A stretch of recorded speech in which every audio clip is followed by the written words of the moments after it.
hello Segasaido, hello Gordy, hello Ban, hello Fanang, hello Shrew, hello Frodo, hello Demonkus, hello 1059, hello Treat, hello Hypno Bear, hello Melfa, hello Quakers, hello Hero Watchers. Yeah, this one was great. If it won, I mean, it would have been nicer, but yeah, still a very good run. And honestly, before the final turn, the chance to win was pretty high. Because the second win with the Iron Wave would win. Second win with the True Win would also win. And in the case of second win and the True Win, I think we live on. Well, actually, no, that is exactly that. No, maybe because we were 2 short. Yeah, Beat Blade was 3, and the True Win was +2, and then it gets another +3 from Funeral Pain. Ah, so oh, yeah. Then it doesn't work then. 2 win plus the second win would exactly die. So we needed either the second win for 5 or second win plus Iron Wave. I don't know, altogether like pretty cool. Hello, Checo.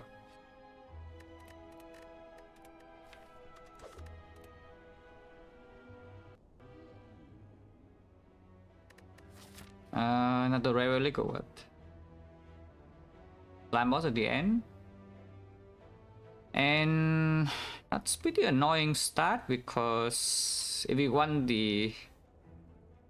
Yeah, this portion of the map is not very good, yeah? Unless you can do this Burning Elite and you go back into this way.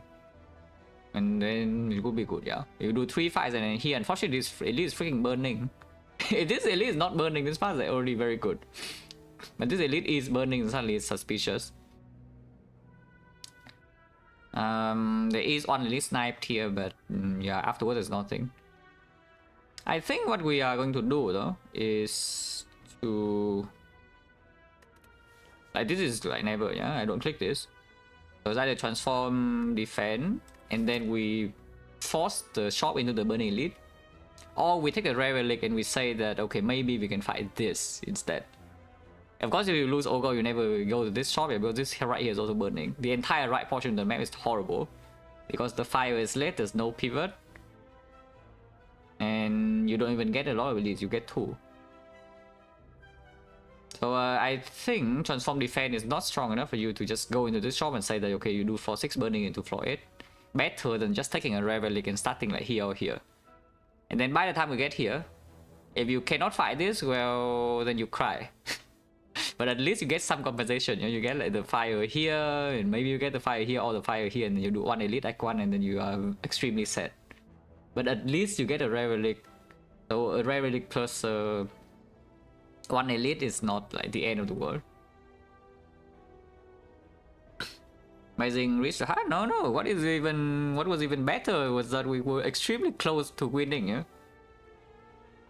It was actually extremely close to winning, but you know, Snecko said no. If Snecko says no on the final turn, I listen. What can you do?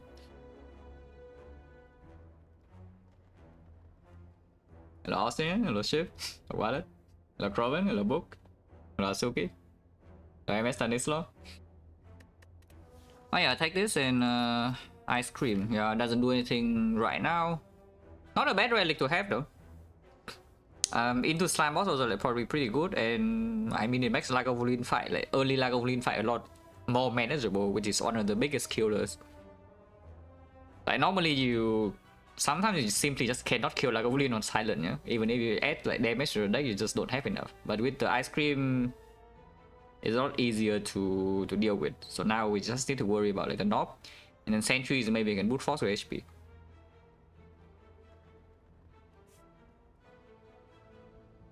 We had incredible luck before won 350-50, did we? We won 150-50 in the hard fight and then 150-50 in the boss gauntlet because we fought Time Eater instead of Donuts, yeah. But we lost the 50-50 in Spear and Shield. And what else? What else happened? So we won 2 and then we lost 1.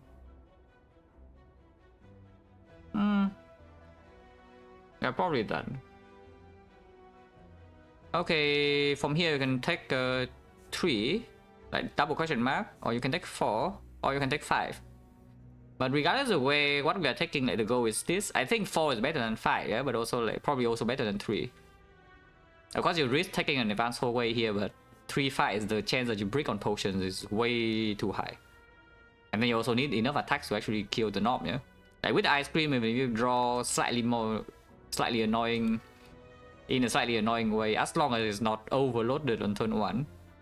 As in you draw like 7 energy worth of attacks on turn 1 and then the rest of your deck has no attacks, then the ice cream can also make the knob fight a little bit better.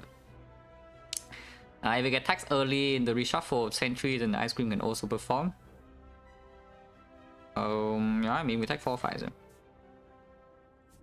We'll start here and then we try to force this part to happen, like elite number 1, elite number 2, elite number 3. If we can do that, excellent, amazing.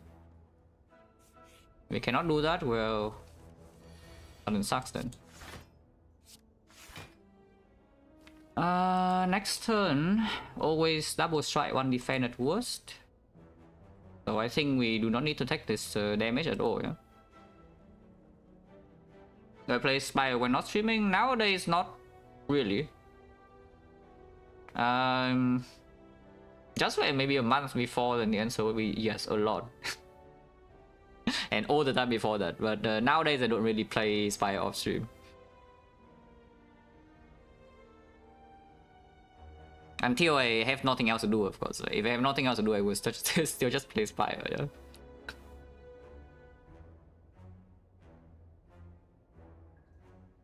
And yeah, defend. And then we neutralize on left. There's no reason to take this chip. Next turn at most, we take 1.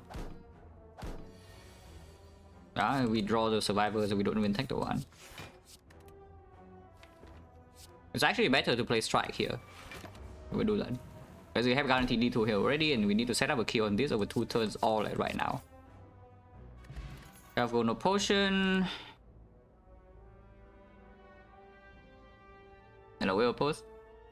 And playing other games, I play a little bit of Slice and Dice, but not too much. But the main thing I play off stream nowadays is like it's Diablo 2.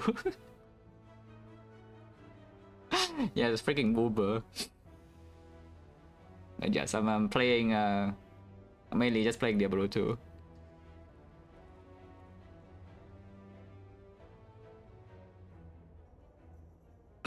Do I watch stuff? And yes, I do.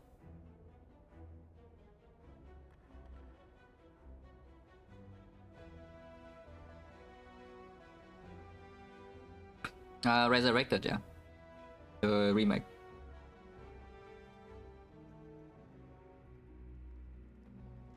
Have I tried against the Storm yet? I actually own the game. Yes, I do have the game in my library now, but haven't played much. I think I opened it like twice. So for now, it's stuck in the Steam library limbo, yeah? Among like many other things that I bought but never played. A single player, and always a single player self-found. Yeah, I always play SSL. But yeah, the here there's like bouncing flash and some other stuff. Taking the bouncing flash here is a little bit weird though, because relatively speaking, the Lagavulin fight is already the easiest, yeah, for us. Relatively speaking. And then bouncing flash is not exactly great into the advanced hallway that we're going into on floor 4. Into slime was also the absolute garbage. Not exactly a good card to draw with the ice cream in early turns. Accuracy, speculative accuracy without the shop into advanced hallway not the best. So here maybe it's actually just well with a skip. Without the ice cream, then we bite the bullet and take this bouncing flash to not die to Laga on floor 6, yeah. But with ice cream, I think we're allowed to take the whale. Well, kind of whale in Act 1 is also not like particularly great, but with ice cream, it's a lot better than usual. Because when this card plays like 1 energy in full blocks per turn, you know. And then you get to store your energy to do something else, which is great.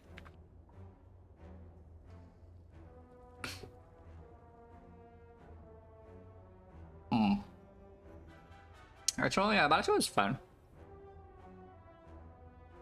Unfortunately, latest, like the current update is a little bit too easy, though. But it's totally fun.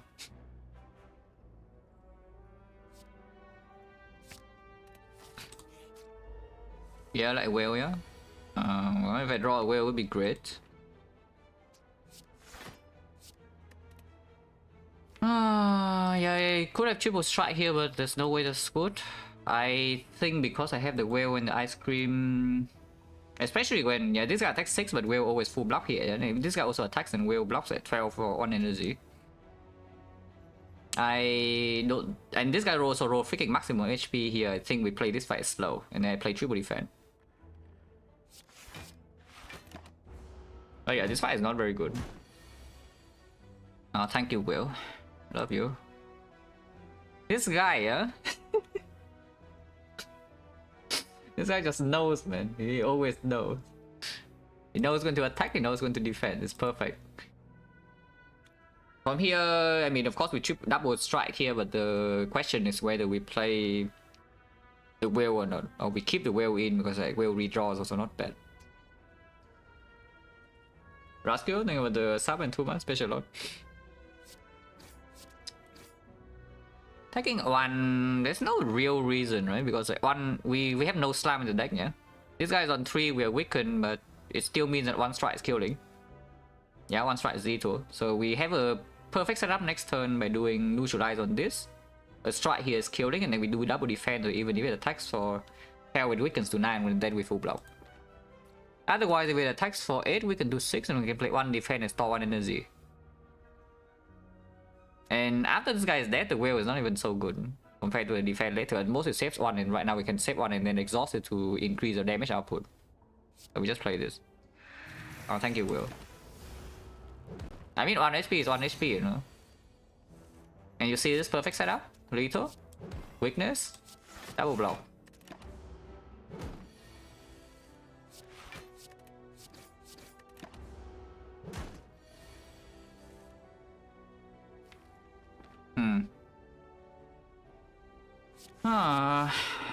You can attack 12 again, but there's both neutralize and survivor here, and we can still draw triple strike, yeah? So I think I will actually agree this too. Right, so? Yeah, we block this too, no? Yeah, now he tries to do the thing, but he's dead. So what happened? We took 0 in this fight. Even when the Grey rolled absolute maximum HP, 15, and they attacked at 6-12 on turn 1. Yeah, Ironclad would never. Ironclad already complained like crazy and then took, I don't know, like 15 HP in this fight. Eventually the Acro with Ice Cream are very good, yeah? Right now, I have a feeling that after picking Whale with turn 1, I'm definitely not allowed to take this Acro on floor 2. And then the Sneaky eventually with Ice Cream or maybe something. Because we would like to pick Acros later. And then there's an... Like even prepare combo with the Sneaky gets better, because normally you do some prepare combo, you float your energy, right? If it's a rate 0, your Sneaky is 0. But now with the Ice Cream, you float energy, no problem, yeah. That said, right now it's pretty horrible. And we don't really have time to pick up a prepare and then upgrade a prepare, like freaking... Elite is right here and then Elite is here. And the P-Stab is not even so bad against the Sentries, yeah? Because now we have Fear Pot. So if you draw this early, you can P-Stab on Sentry and then Fear Pot, and then you actually can kill 1. Yeah, it's lose or go for red, really. I saw me then with a red, Fisher. Yeah, it's P-Stab, yeah. Even though this is not exactly scalable, but these are scalable attacks. This is scalable attack, this is, of course, is a greedy card. At some point it becomes very strong. And this card doesn't really lead anywhere. It's probably what we need right now because of the path that we're trying to take.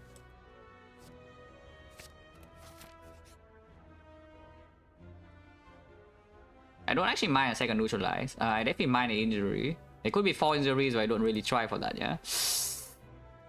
Okay, I definitely mind this card. I mind it a lot, actually. I want to see the rare, but I do not want to add a freaking daily poison to this deck, yeah? Unless you tell me that we are underestimating the Lagavulin way too much just because you had ice cream, but the poison stab also performs a little bit against that. You know, yeah, I don't take the freaking daily poison. Oh, that I won, that I won. It's actually 4 injury.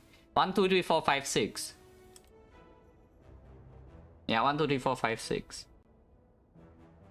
Any takers in the chat? 1, 2, 3, 4, 5, 6.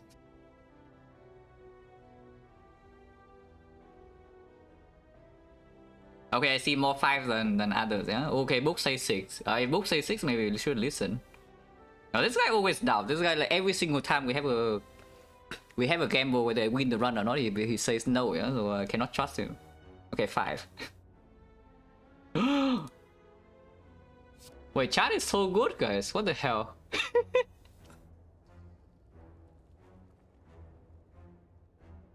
Wait, chat is so freaking good, guys.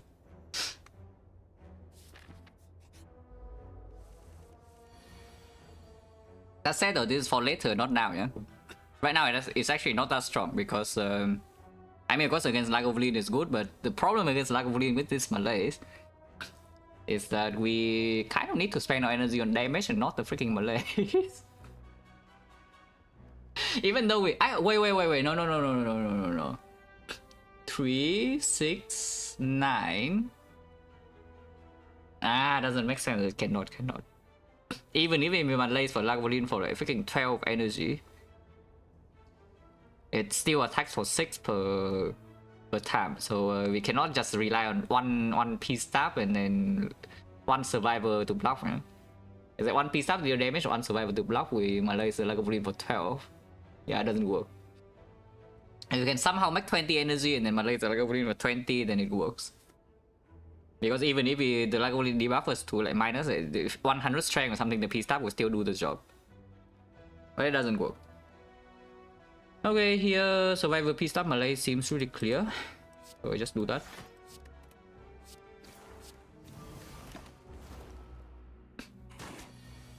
Also, the boss unfortunately is not the Guardian or the Hexagons, yeah?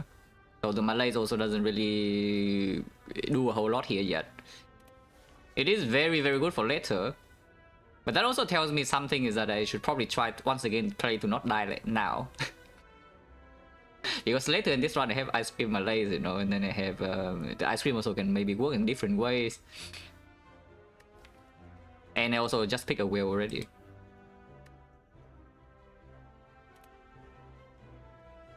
And like here we are, next one we cry. Ice cream store 1 energy at least. The whale draw is not terrible here, which is why I keep it in. Well, unlucky, so we take damage. Ow. Yeah, draw 1 is too powerful. Poison chance now is 30%. The eviscerate over nothing. Yeah, you want the skewer? Here, skewer except it's bad. Yeah, do you want a skewer with ice cream? Yes, I do.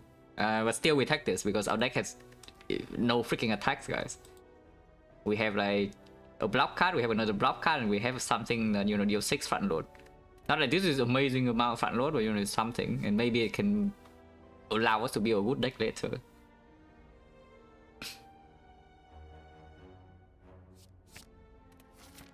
Advance whole way, yeah, so we can absolutely just get on here. If you want to dodge the advance whole way, you can go here instead, but then maximum is 2 elite, and this node is empty because we have no gold.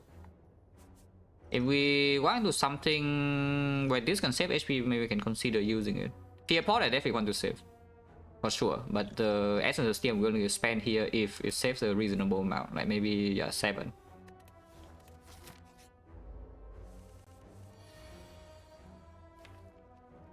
This fight, there's no need to actually deal damage, yeah? Because there's no way to kill this, so the plan here is actually just to block. Which means I spend defense, survival, save on energy, so we get a bigger malaise.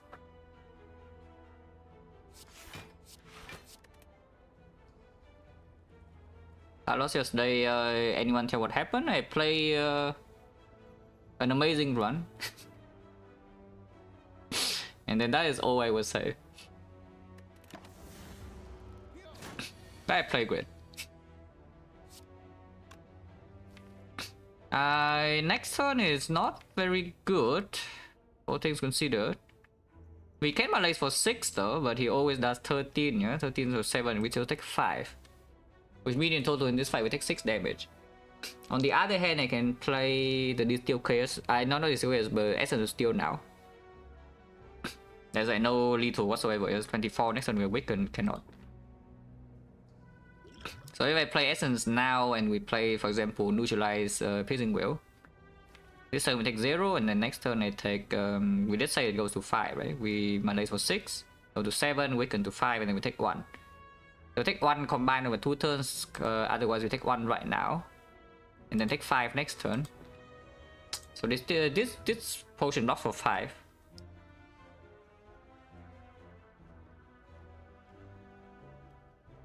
Yeah, this potion blocks for 5. I was saying that if it's 7 I would use it, but for 5, is 5 good enough? Yeah, it's 5 good enough. Because in the centuries we will block more than 5, yeah, for sure. At the same time we do have 30% potion chance, not 0. Oh, yeah, against Lagavulin the potion here also helps a little bit, but I mean, yeah, it's not realistic.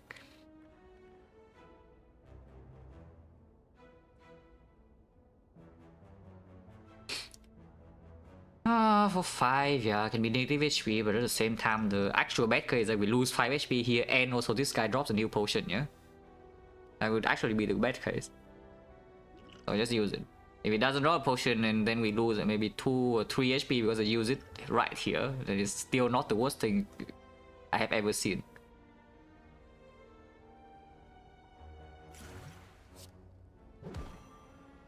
Other choice is taking 2 here, the Malays 1 more, but that just takes more damage than needed. So let's not.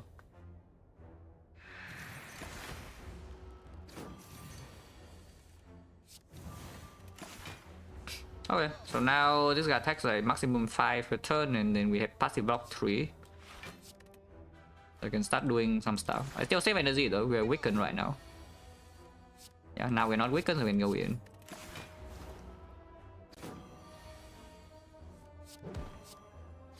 Yeah, this time is already dead, so that's why I don't need to care about weakness. No potion. Not a huge fan of these cards here, they don't work together at all. The only thing that could have worked together a little bit have been Acro and 4-1 into this Eviscerate. But that's not even a real combo, because you are still spending your 3 energy to play 1 Eviscerate. Is that okay? Sure. The Acro draws to the Eviscerate and then what?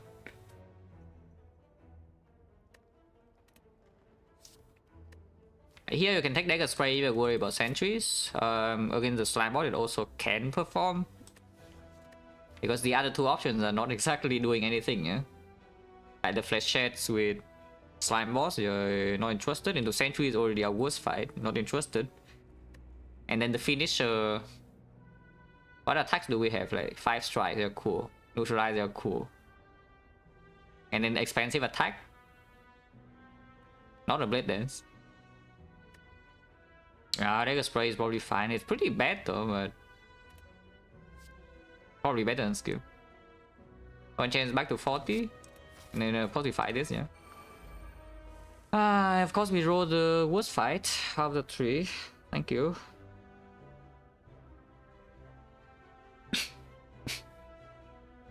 Yeah, this is the absolute worst fight out of the 3, because against the Knock we have the Fear Pot and against the Lagavulin we have the Ice Cream. At least, which is why we picked the Dagger Spray, yeah, because this fight is so much worse compared to the other 2.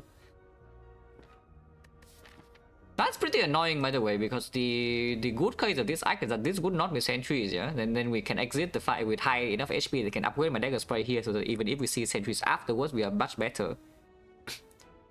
Instead here, we are probably losing a lot of HP, and then suddenly now maybe I need to rest. Then I'm extremely annoyed. What chance 40? Of course, we have one empty potion slot, so pot chance is not super relevant. It's just about whether this saves HP or not compared to against the knob. Because if you walk into knob, this probably saves one attack, yeah? And if it saves one attack against the knob, it's like 20 HP minimum. Even against Lagavulin, it's not certain that we can kill Lagavulin without this potion, you know, because you can see this, yeah, it's triple debuff and this is double debuff. And other than that, like, what damage do we have against Lagavulin?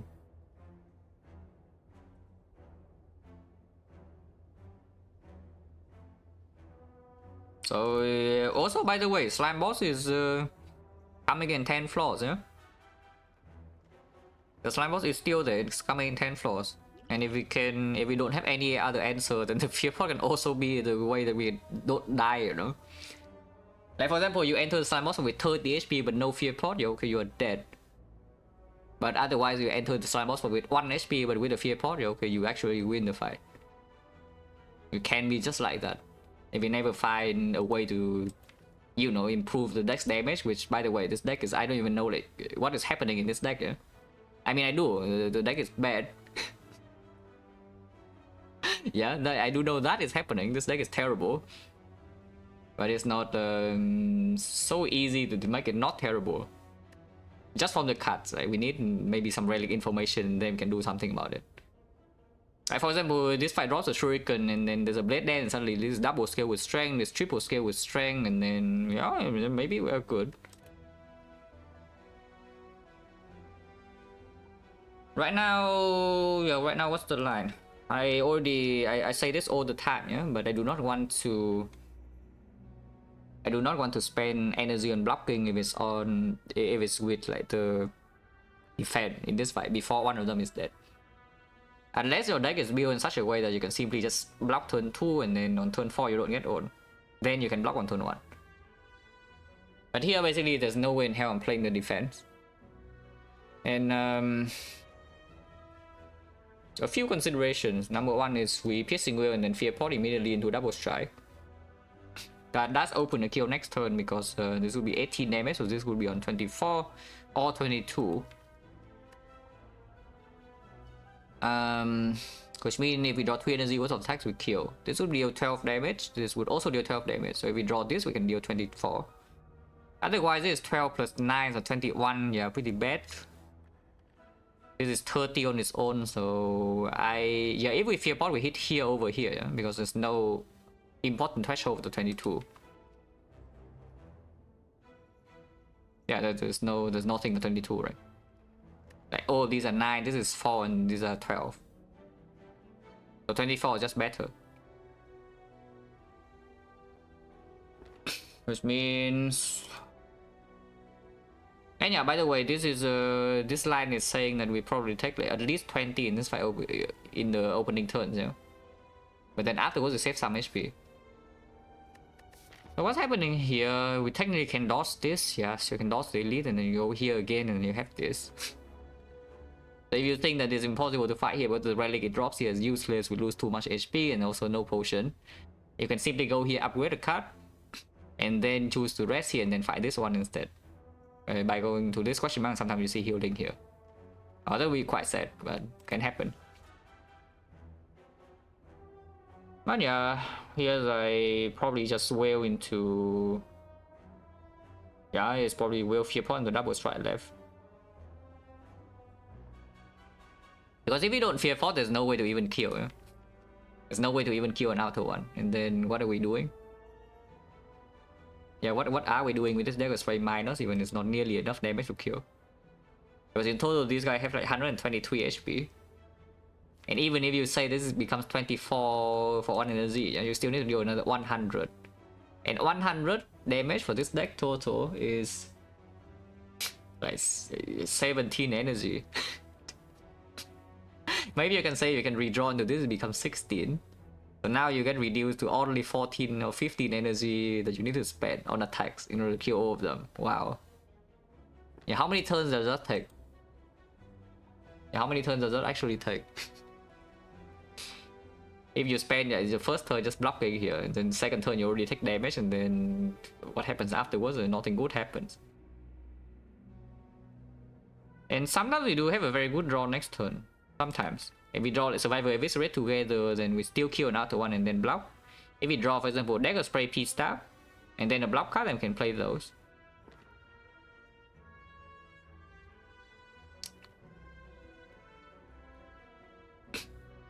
Is Strike Neutralizer 22 threshold? Yes. It is. A 499, yeah? That's exactly one thing, no? Because if we draw, but the thing is that if we draw like that, we could even play defense instead. Because afterwards the Dagger Spray doesn't waste damage. Yeah? If we kill one in here while also, I think if we play the inefficient attacks and then we take damage while killing this, then the Dagger Spray also wastes damage. I just want to open the kill, but I'm not always killing here, depending on what we do, what we draw on turn 2. Because you can also simply use a neutralizer block 3, and then we don't even take that one. Okay, Piercing Will, neutralize strike left. No, not neutralize, but this.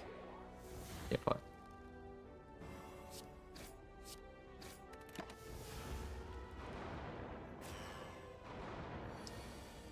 Yeah, look at this. 12. 12. Unfortunately, the Eviscerate doesn't land, but you know, I don't really complain about this draw. This draw is very good. Because we don't waste, we perfect kill here, so we don't waste a single point of damage. I mean, okay, you waste some poison damage, but come on. You're not taking this 10. And then the Dagger Spray also hits 3 targets, so it deals maximum amount of damage possible. Unfortunately, the Eviscerate doesn't really play here unless it's exactly bottom deck, which it's not. So it's time to get taxed, basically. But yeah, double defense, and the next turn with 26 with 3 energy, we can never kill this. Which means I should hit here. Even though the neutralizer still has to go here though. But we have 5 energy to deal 27 on this, maybe.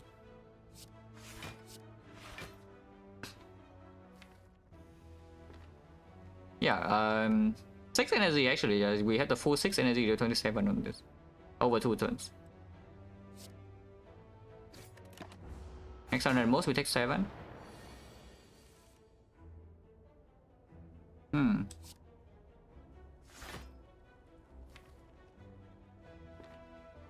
Oh, that's pretty interesting actually. I think if it's like this, we actually spend all 3 energy here, yeah? I do see that we can save on energy by playing by ignoring defense and neutralize here and then strike here. But I think what I want to do is to put 9 damage in here. To put it down to 18. 18 is like so... 18 is actually kind of just delusional. There's only 3 attacks draw. And only 3 strikes. Because if it's on 21, then the Eviscerate is still killing on its own, yeah? And if we draw Peace Staff plus 2 attacks, it also kills. Saving 1 energy for later can be a malaise draw. And maybe 21 is fine. Maybe 21 is fine. Eviscerate will be exactly too. Like that. And then we save 1 energy so we can play Peace Staff on the other guy. Oh, perfect. I get taxed though. Yeah, the lives in this fight were very good, yeah? But we still got taxed. And in total, how much do I lose? I lose, turn 1 I lose 10. Turn 2 I lose 2. And now I lose 5, yeah, minus 17. Honestly, it could have been way worse. I mean, the fight is not actually over yet, but I think we don't take damage from here. Yeah, it could have been way worse. Only losing 17 here is a good outcome. The boot. Well, thanks. I mean, it does make Dagger Spray stronger, not the worst. The Flying Knee with Ice Cream is a little bit. It really doesn't work without plan of making this deck better. This deck becomes a worse and worse every floor. Yeah, no point. So point chance 50, but the fact that we also have a soft upgrade on this already, and the fact that with the boost, the Lagunian damage is no longer a concern. then yeah, we can just rest and ignore this upgrade. I think I do take the flying knee though. Yeah, I take flying knee, go here, rest, and we fight this. And then we delay maybe the dodge until here if we have to dodge. Otherwise, I can do every elite. Yeah, this deck's awful, but you know, what can you do? Okay, go here and rest, yeah, because now the knob is actually scary. One chance 50. Yeah, of course, we never find Lagavulin. You see, right? With Ice Cream style, Lagavulin is a lot easier. And we also have a Malaise, and what happens? Of course, Lagavulin does not show up. Flying Knee Malaise? Nah, Flying Knee with Ice Cream is basically just a zero cost. It's not... There's no real interaction. Because normally you can set up a bigger Malaise turn, but like here, it does nothing. It just deals damage. Yeah, I thought it was the Prime Star and 3 months special lot. Well, the boost 2 damage. Playing this strike or not is the next is a real question, no? Because there's no way we can kill this in 3, no? This guy's on 89 HP, yeah? And then our damage per energy is like 6 or 7. Like we have a neutralized draw here, which is 5 damage, so it's a 66. And we need 11 energy. So how is it? 11 energy, we have 10. Oh yeah, we cannot kill it in 3 turns. Saving the energy means that we maybe can dump a Malaise to weaken one big hit.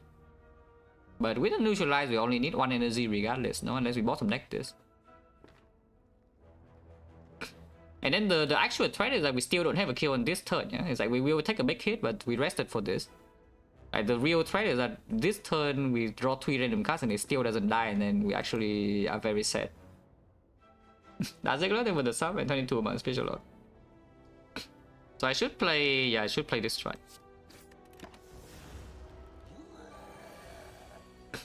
Of course, neutralize draw this turn. We do store a lot of energy though, so we can place the attacks next turn and still beat it with the Malaise.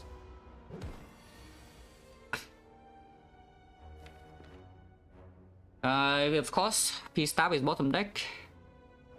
And we only deal 27 damage, so if I play the Malaise right now, then there's no lethal next turn ever. Scary? Nah, we never like die. Basically, if we just play the Malaise here, we take the next hit to our face and then we move on. Legalopolis and Prime 7 form and special lot. This roller is completely horrible. As you can see it, right? The neutralized misses on the biggest hit. The Malaise is not drawn at root time. The P-Stab is absolutely bottom deck and shuffle out.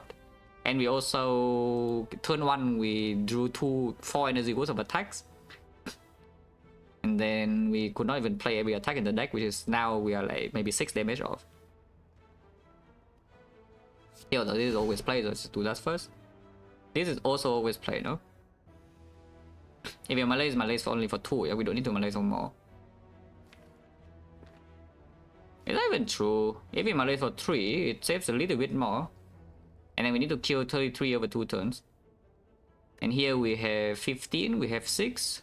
So 21, and we need another 12.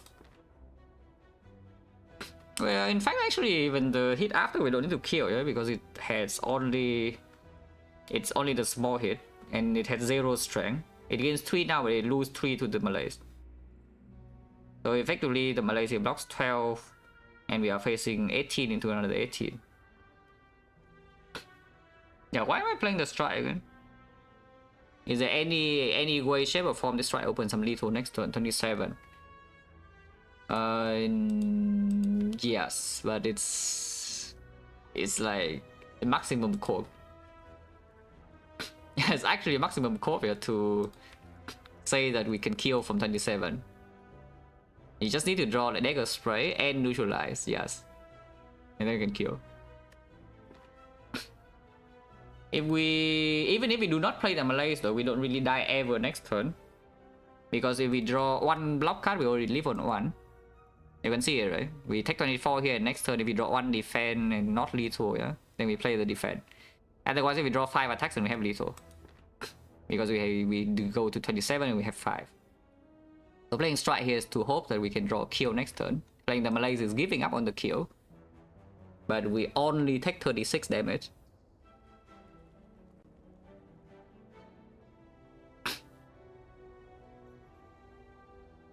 So Visceral, I don't know when you are during the... As in, I don't know how long your delay is, yeah, but I already talked about the options. Is that if you got the store energy, it means yes, you open a kill, but then you take 24 to your face right now. And then it probably also means the next turn you take another bigger hit, yeah? Or you can just buy the bullet and you say, okay, you save the 12 immediately and you just take your 36, like a good boy. You just take your 36 like a good boy and then you rest again. I playing the... Yeah, Malaise for 2. If we Malaise for 2 instead against 1 strength, so it goes from 16 to 17, and it means that we take 2 more, but 27. Yeah, it just doesn't work. Yes. Either we Malaise for 3 or we don't Malaise. Yeah, either we Malaise for 2, 3 or we don't Malaise at all. How likely is it to kill? We have 15 here. You can play every attack, so we just need to draw the attacks. So we need to draw another 12 damage in 3 cards. Otherwise we go to 1, no? By the way. So it is possible to break, but we are actually favored to kill. If we draw the neutralize, and we also don't even take that much. I think I dream. I think I'm dreaming. I play the strike and not the Malaise. Yeah, I think I'm actually just dreaming. Hopefully the dream doesn't get Giga punished. If we draw Visceral, it's still 5. 5 energy, yeah, it kills.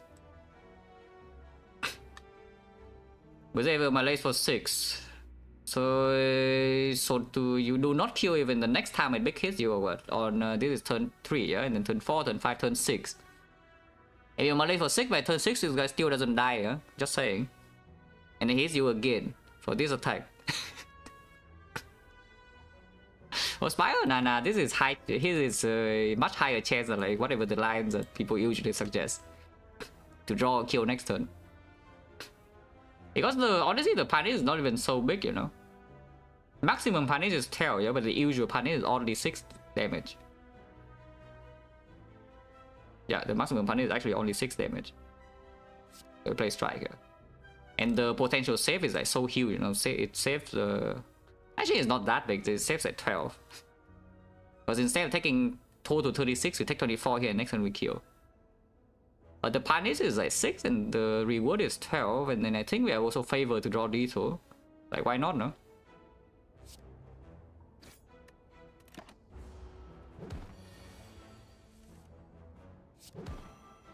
That is 1 damage off. But here you see, we can still play a defense. Yeah, we can still play a defense. We cannot die next turn.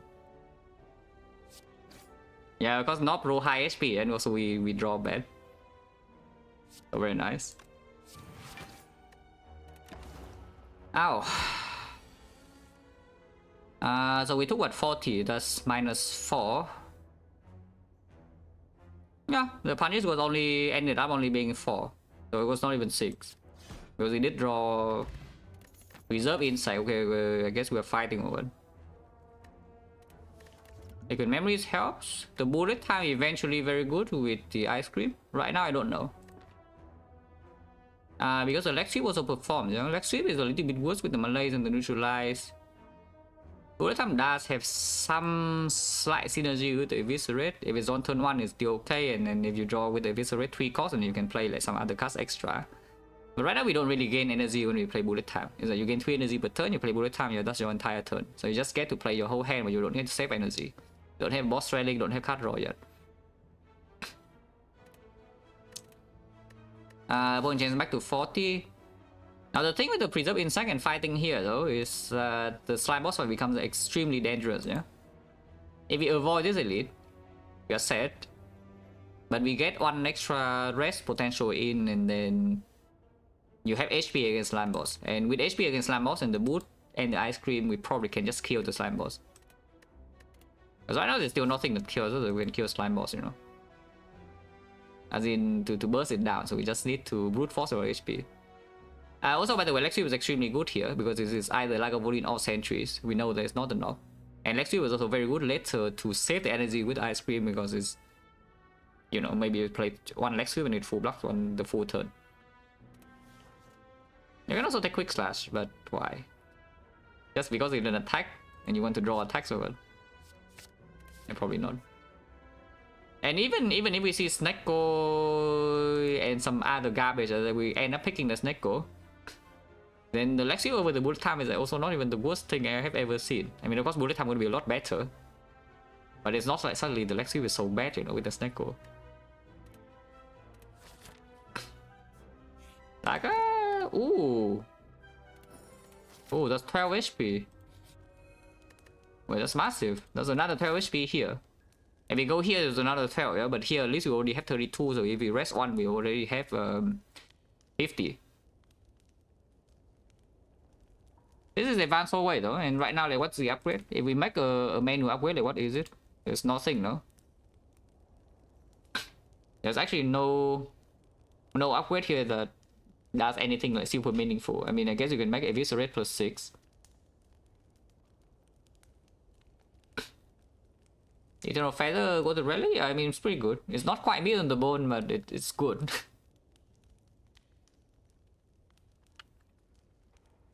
Dagger Spray back 2, you want to make a 2 damage upgrade. Do not forget that we have the boost, so Dagger Spray is already 10. Like, the most impactful upgrade here maybe is the Malaise, but like right now it doesn't really do much. I think I rest first, no? And then if I have an upgrade before slime, good thing about it, if the damage problem is still not so, we can maybe do an Eviscerate upgrade to combo with the Liquid Memories.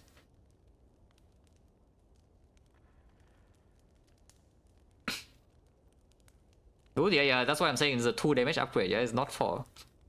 And 2 damage, of course, we do not make. In fact, like, in the slime boss fight is even worse. In the slime boss fight, potentially is even a 0 damage upgrade if we are weakened. Yeah, I'm resting because the advanced forward is also not exactly the best thing I've ever seen. Burn chance now is 40. 1, 2, 3, 4, 5, 6. Yeah, 40%. Okay, Lagavulin Sense is the... Yeah, I mean, Lagavulin just sees that we have the ice cream and it never shows up. What can you do, right? We fight 2 elites and what happens? It's sentries, not sentries. Well, thanks. Yeah, exactly. We took 0 damage against Lagavulin the moment we see the ice cream. It's actually just true. It's completely solves the Lagavulin fight. By the way, this draw is also terrible. In case you're wondering how bad this draw is, I'm telling you, out of 10, this draw is probably the 2 out of 10. With 10 being the best, of course. Hello viewers, thank you, good luck. Yeah, we draw like basically every block in our deck. And there's still no guarantee lethal next turn, even with the Preserve Insect. That's extremely sad. Eviscerate? Nah, I do not expect anything from the Eviscerate. Yeah. If you expect the Eviscerate to line up with one Survivor on the Silent base deck where you also add other cards, you are like completely delusional. So I add the Eviscerate with the intent that, okay, it is a 3 energy skewer. We dump 3 energy on it, yeah, okay, it's a skewer. Just because I can spend energy on damage.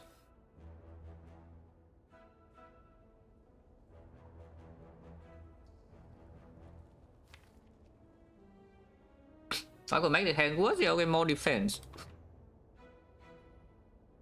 Yeah, I mean, you can change this to a defense, for example.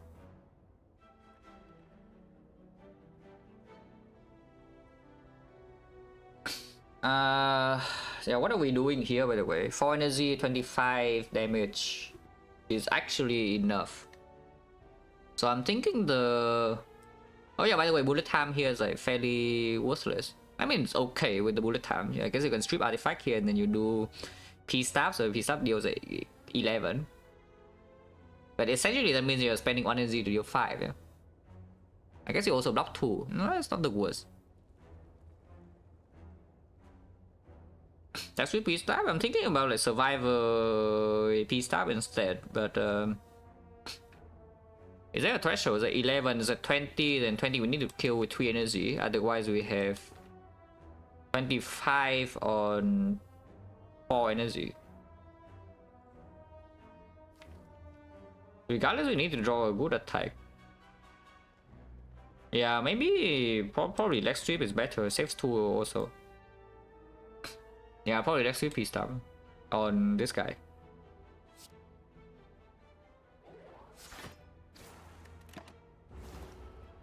Also, I will not use this potion unless I literally die here, yeah? Yeah, I may lower this skewer. You see this skewer? It's big exactly to do that. So at least we can kill.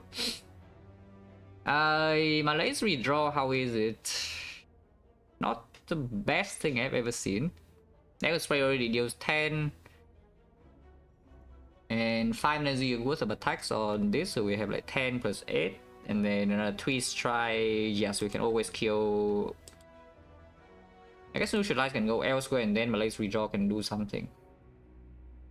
It's not the worst thing to redraw the Malays. It's like a defend. Yeah, it's kind of like a defend, honestly. Well, no, shuffling out or in doesn't really matter because we have Preserve Insect. If we don't have Preserve Insect, it would matter, yeah? A lot more. Not that shuffling out the Dagger Spray is good or anything, but we still have enough damage in the deck. Unless we draw 5 energy worth of attacks next turn and no block, and then I'm extremely sad. But if that is a draw, then the Malaysian redraw is also good.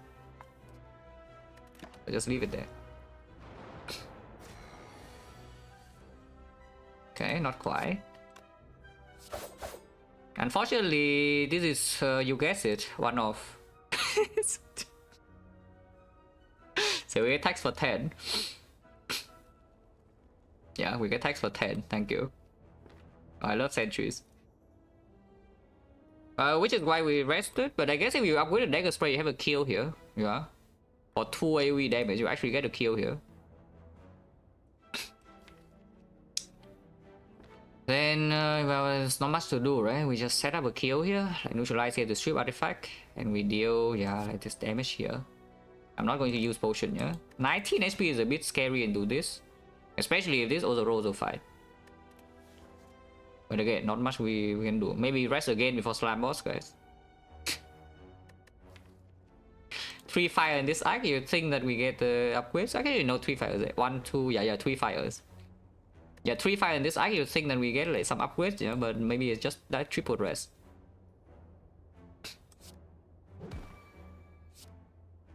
Yeah, I neutralize here so that we can redraw the Malay sometimes hit here. Also 9, if we top deck Dagger Spray, then it's also good. Yeah, like this, you see, right? The Malay's redraw is weakened next turn. So we cannot get like Giga attacks here. Yeah, of course, I save 1 for 1 energy, yeah. Yeah, no reason not to leg sweep.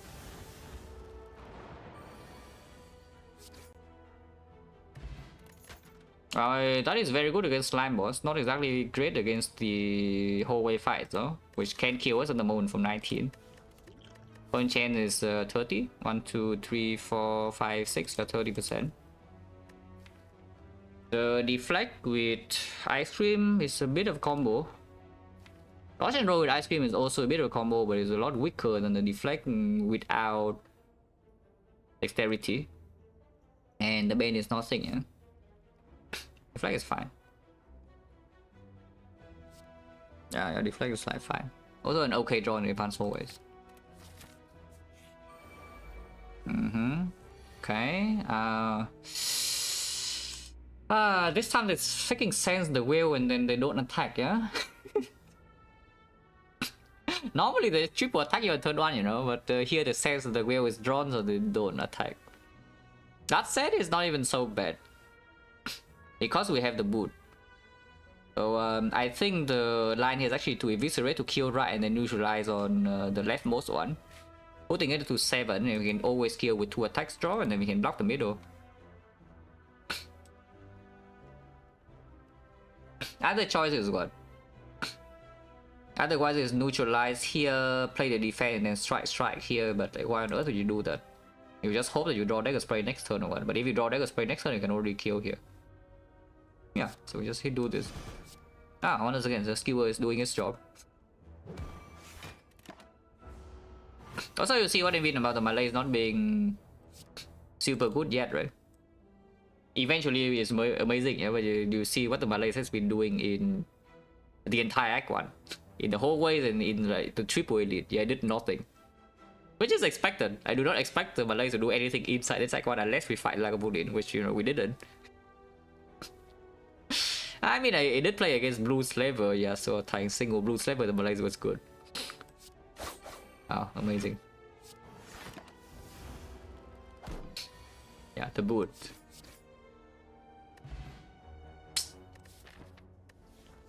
Not my favorite potion to see in this spot, I would say that much. I mean, it's good, but it's definitely not the favorite time to see this potion right now, yeah? One chance now is 20. This deck is terrible. I don't even know how on earth to make this deck better, yeah? But we just have to go with the flow and hope that Insect carries, right? Which means that we take this. It's been so long, you know, since my deck has 2 Dagger Spray, especially Miners, but you know, what can you do? Why the seed blackout, or you cannot see it? It's clear, no? But okay, to elaborate, yeah, because if you can see the seed, some people with too much freaking free time, and also no life, and also like being completely miserable, might choose to spoil my fun.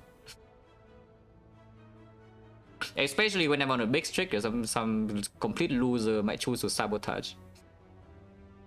So I better just block that. Because I already know that at least like one mentally ill person like that is watching my stream or my VODs, which is unfortunate because I did not need to block my seed for the first 2 years of streaming. Because it's not like I do not know that this is a possibility, yeah, but I always choose to believe people until some ugly elements show up, you know. And unfortunately, the ugly element already showed up, so now the seed is blacked out forever. What can I do in my seed? Yeah, they can play the run while I'm playing because I take a long time. So they can literally just speed run through it. Maybe you can even console kill, and then they say, okay, boss relic is like this, and then that. And they try to basically invalidate the run, especially when I'm on a big streak, for example. It is a possibility.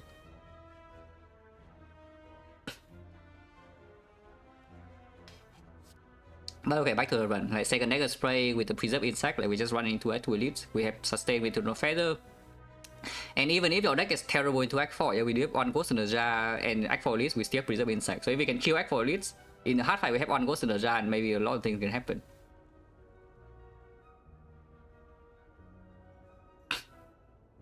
How much time before I started hiding? I streamed for 2 years and a half, and there's no problem. Okay, I second Dagger Spray. Ghost in the Jar over Power Pot, even though Power is better against Slime Boss. But against Slime Boss now we say that we have 2 Dagger Spray and a freaking Stone Calendar. Yeah. One chance now is 20.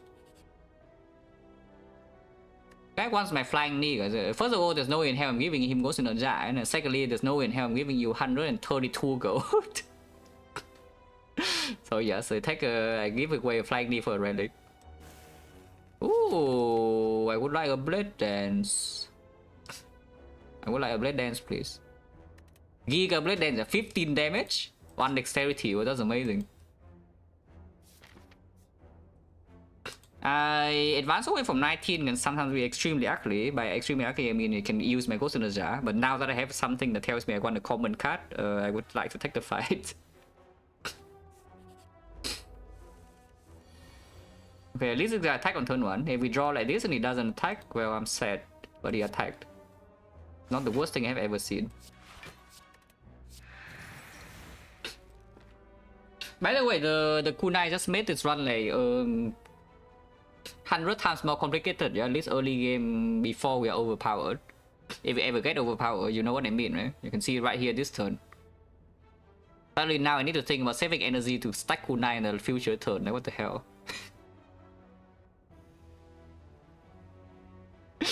Yeah, otherwise they could just play the attack, you know. But now I need to think. Probably no reason to play the strike here, right? Because every other attack is more efficient.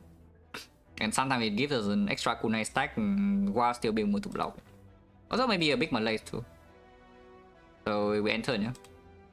We do no damage, it also deals no damage, but if you play slice and dice, we have like cataclysm here. I look at this, turn 7, or every enemy dies. So delaying one turn, yeah, it's not exactly good for it, you know. It's not aware. The delaying is not actually good for it. Or here, let's sweep defend, and once again we need to think whether to play Dagger Spray or not. That said though, we probably end the fight before turn 7. Because I do see it here, turn 1, turn 2 it attacks, turn 3 it doesn't, and then turn 4 we need to split, because otherwise it attacks again 18 and we're frail. Yeah, is that even true? We can malaise it big and then block anyway, but then we don't have decks. Probably not true. Yeah, we probably try to split in turn 4. And then we split turn 4, and then turn 5, turn 6, we need to block the small grey slam while frail, and then turn 7 it kills. Maybe we can still end the... We probably need to kill one small grey, but the other small grey can be killed by calendar, I guess. Okay, so... I guess you can also take 2 damage. I kind of don't want to take 2 damage, guys. XecnaR with the 5 get the sub special load. Thank you very much.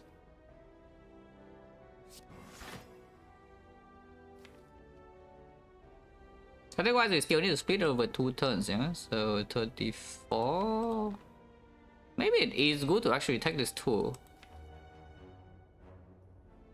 Hey, is it good split? It doesn't really matter too much. As long as you can kill a grey over 2. And then Dagger Spray redraw still during 10. It's just that next turn expected damage is maybe 21. 21 is good actually. Yeah, 21 is actually good. Okay, fine. Never attacks this turn, yeah? I mean, yeah, you see here, exactly 21. Malaise redraw, not the worst thing I've ever seen. That's okay. This is we have Force of Split when turn 4, exactly as planned. Get a kunai stack. Saw some energy. I mean, there's no problem, at least for now.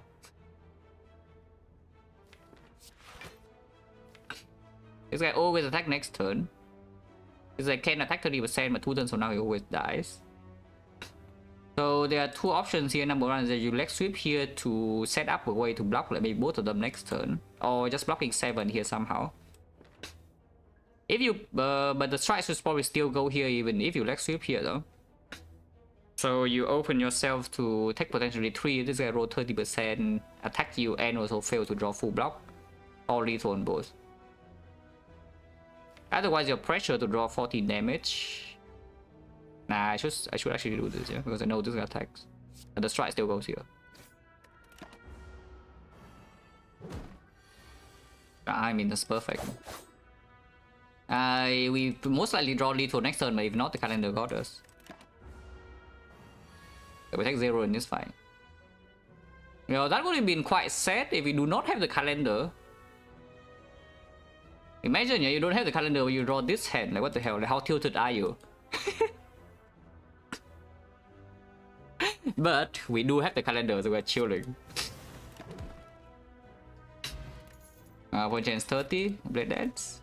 It does not a Blade Dance. You can take a Quick Slash and say that Quick Slash makes your kunai stacking a little bit easier, or you can take another deflect to say that it makes the... It scales the kunai and also makes the... It still scale with the kunai also makes ice cream easier, but something I do see here though is that this deck is like complete utter trash, yeah, at the moment. It has some expensive cards, it has ice cream and it has some malaise. and it has no draw. So effectively, basically, if Snecko shows up against the absolute garbage, maybe it's being picked. And then the second deflex is in the deck with the Snecko, and then I'm very sad. Exolito, it was -3. I mean, I don't want to take 3 damage, I don't know about you.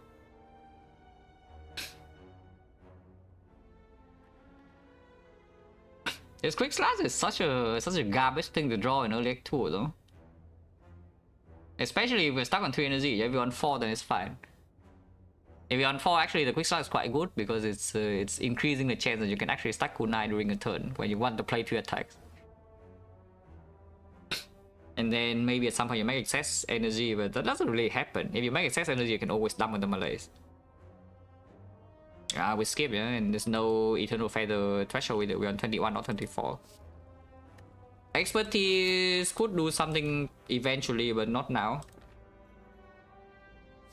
Like the most likely thing that this can do positively is that with the Ice Cream you can see a Concentrate, you also pick the Concentrate.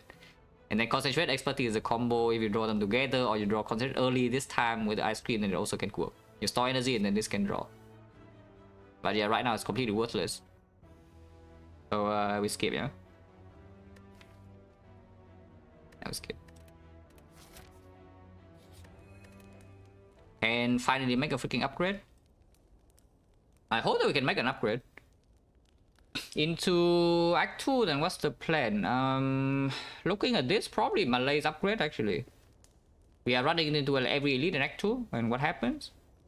Against the Slaver, we have Preserve Insect, Double Dagger Spray. Against the Leader, we have Preserve Insect and Double Dagger Spray. And what is left? Yeah, the Bull Stabbing. And here's a Malaise Plus against the Bull Stabbing instead. And it's not a Malaise Plus, it's bad against the Leader either. So we have the Malaise, yeah? And just trust that Calendar with the boot is killing Slime Boss first. Yeah, exactly. I cannot believe that 2 Spread Plus is solving every single elite, but it's true. Insane, right? Double Dagger Spray, and then you're not scared of any elite next to except the Bull Stabbing. Yeah, Preserve Insect's pretty good. Yeah, Preserve Insect is a pretty good relic. Okay, I win my list. This way can also save HP immediately in hallway fights. In any hallway fight that you need to block a little bit, this can already save. Honestly, anytime you draw into this card and the enemy is attacking, is already saving HP, this upgrade. Even though sometimes it only saves like 1, yeah? Yeah, you know, one every time it's drawn is already better than a lot of things that can upgrade otherwise.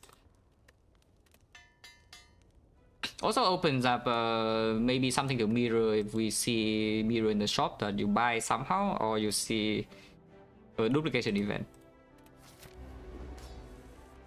Wow. No kunai stack. And to guarantee weakness, we need to malaise now for 4. Basically, the plan here, yeah, is that if you malaise this guy for 4 right now, I guess you can also play double strike and then malaise for 3. But the plan is just to take a hit on turn 3, and then split on turn 6. Even if your split is actually like what 60 or something on turn 7, Calendar goes in and it's dead. Because right now I don't really see a way. Basically, we need to block on turn 3, yeah. And there's no guarantee here that we will actually draw a block card on turn 3 with this deck. I neutralize miss and you don't draw any block card, and on turn 3 attacks 38 and then you are crying.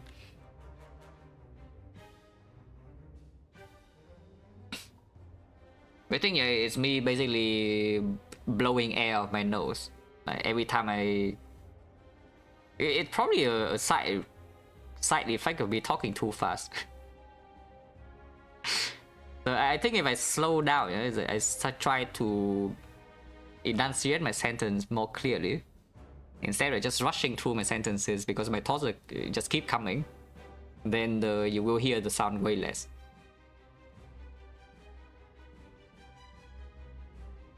I think when I was sick, right? You remember the stream right before I went to Hero, like when I played like 1-9 Clad Run.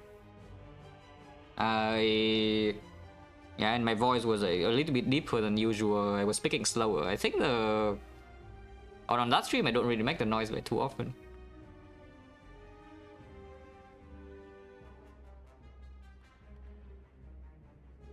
Okay.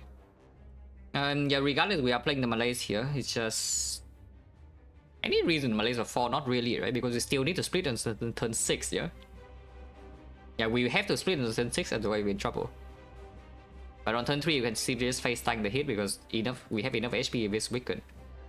And the Malays are well placed, you can see. Because we upgrade the Malays here, even if neutralized bottom deck, it will be weakened on turn 3 no matter what. So we can simply play double strike into Malays for 3. Actually, it's for 2. Okay, so we play single strike and then Malays for 3.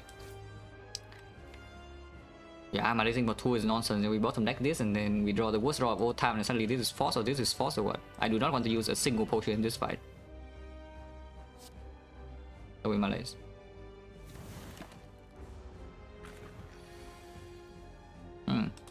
Alright, we get a cool nice stack. Holy.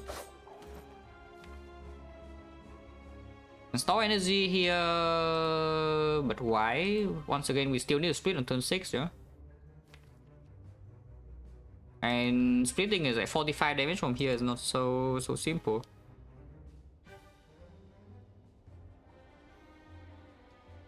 How do we play this way?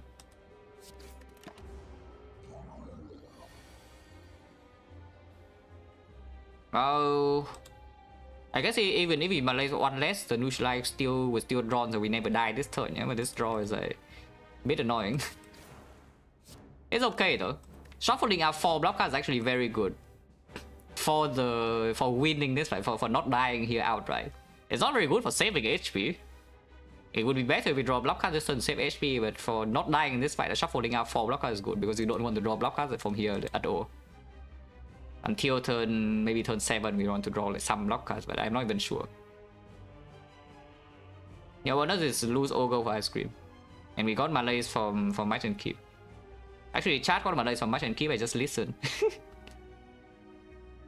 I opened cards until there were 6 left and then 1 Malays was in the unknown position, yeah? And then, you know, chat got the Malays.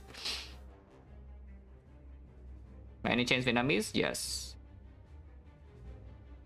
If you look at my Twitch bio, then you can tell instantly because it has my email.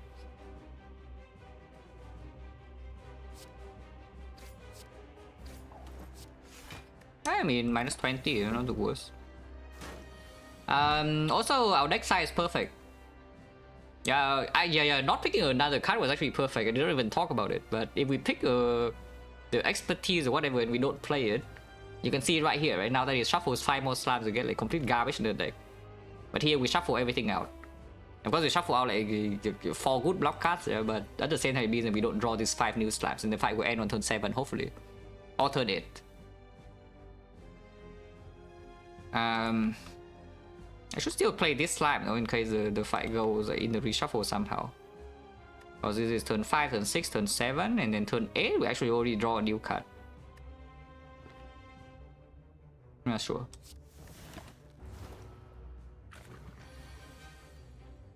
Okay. We split next turn. And we can split now if we do 74, but don't do that. If you do that, you would die. I mean, dying is a big word, but you know, it would be a little bit unhappy. Amazing split. I would be extremely scared if I don't have the calendar, but I do, so I'm fine. If I don't have the calendar right now, I'm freaking sweating here because we split on 65 here. But calendar comes next turn, we have double dagger spray, so it's always dead. There is no way in hell this thing can survive. So we already win the fight, no potion use. And yeah, calendar is going in. We make the kunai happy though. I need to make the kunai happy. Boom. Oh, that's literally the worst potion I can see here. Why? That is actually the absolute worst potion I can see here, yeah? It would be bad, it would be good if I see an alchemized here though. If I see an alchemized here, then we can safely toss away the steel chaos, not the steel chaos, the liquid memories, and then take the fruit juice and then refuel the potion with alchemized. Guess what, we don't have the alchemized. Then I want this $5, so immediately I put the early act toward risk. I do however gain 5 HP though. Maybe even 10 if I see a second bug that's forced. We can go to early shop on Act 2, but not so much to go to buy uncommon and rare relic, so it's only shop relic and potion probably. Not the worst thing because we already have the good uncommon, some good uncommons here, yeah? And like one good rare, we cannot buy like Incense Burner or Lizard Tail or whatever, but we can still buy a lot of things. I'm sure Spire 2 will allow you to drink fruit juice off the ground instead of putting it in your bell and then drink. I'm sure. Yeah, Mega Queen would never do this in Spy 2, right? Look at this. Like, what the hell? I cannot drink it.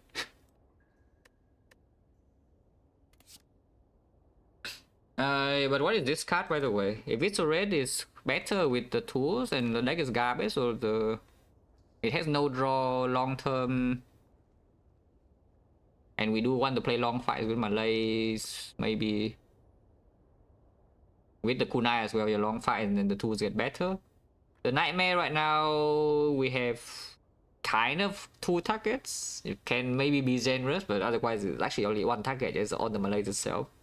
And it's also like extremely bad for storing energy with the ice cream. So probably never the Nightmare, at least not now, because in super long fights we already have a way to scale output with the kunai here, eventually. And the last option, Doppelganger with ice cream, not the worst. Not the best though, but also not the worst. Yeah, this is probably just tools, no? And then first shot like 2 is a Chemex, and they don't have a Doppelganger, and then I'm sad. Wow. Can already see the Force Kite. I don't know what would need to happen for the boss relic to be Kite though. As in for me to pick the Kite. Because the tools does not make the Kite any good at all. Yeah? It's completely awful. And with this deck, what is the worst boss relic I would take over the Kite? Like, is it Choker? I mean, I know it sounds crazy with the Choker, with the kunai and such, but like, is it Choker? Because maybe it is. First of all, we don't have a Blade Dance in the deck yet. Secondly, even if we have a Blade Dance, after the Blade Dance we get on dexterity, you can still play 2 cards. The kunai is working well with the Choker.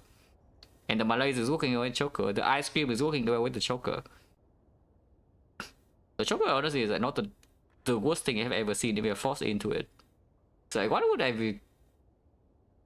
Because Kite is effectively a skip, yeah? Until it's not okay. Let's just say the Kite wording is like this. I gain 1 energy per turn, except for the first 3 turns. Then how good is it? That is kind of what it is, no? If you take the Kite here. That's pretty bad, no? Don't you think that's pretty bad? And okay, what is actually bad is that am I tossing my lifeline here to take 5 HP because I want to take 5 HP. Liquid Memory is very good potion. Pulls back, you know, like insanely efficient card like Piercing Wail on the correct turn. Eviscerate 21 damage, maybe a kunai stack. This. Also can even pull back this, but with double Dagger Strike we can already deal with the birds, and we also have the boot. Okay, must be big, yeah, must be big.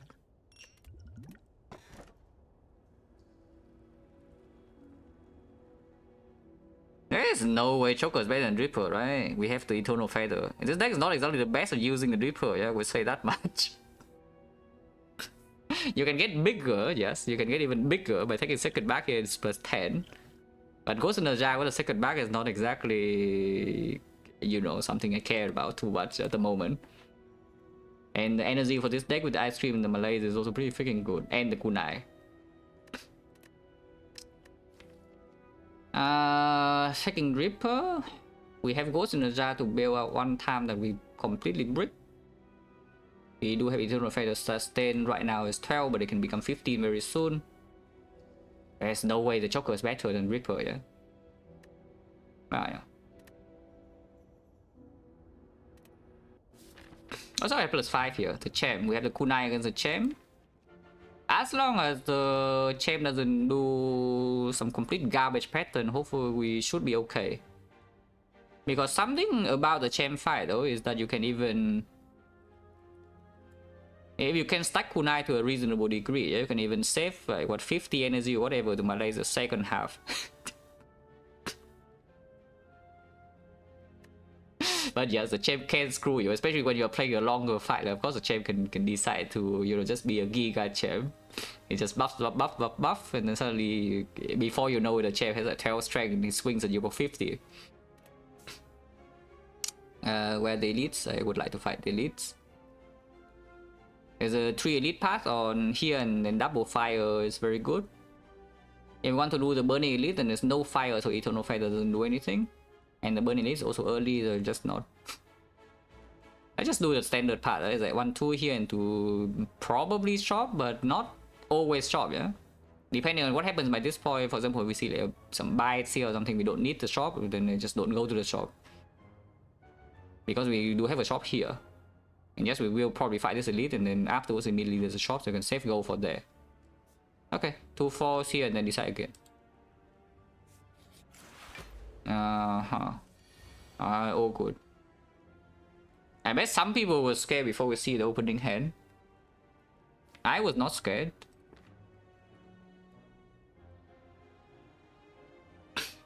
But my list of 4, how is it?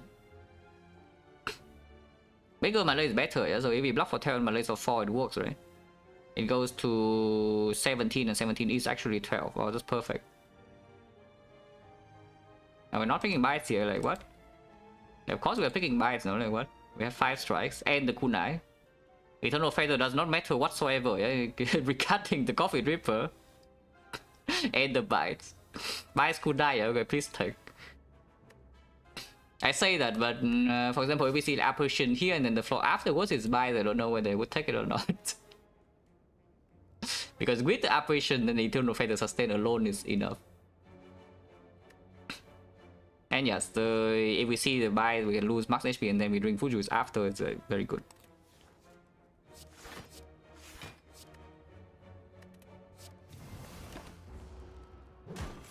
But let's upgrade play, by the way. Hitting will redraw. Is it good or not? Piercing will redraw. It's perma weak and we have kunai, so probably not very good, right? And it's doing the multi hit is already -4 as cripple. Yeah, there's no way this is actually good.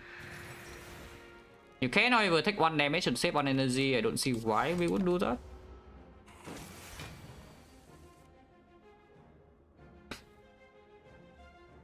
Uh, 2 to 1, so we spend all energy, but that's fine.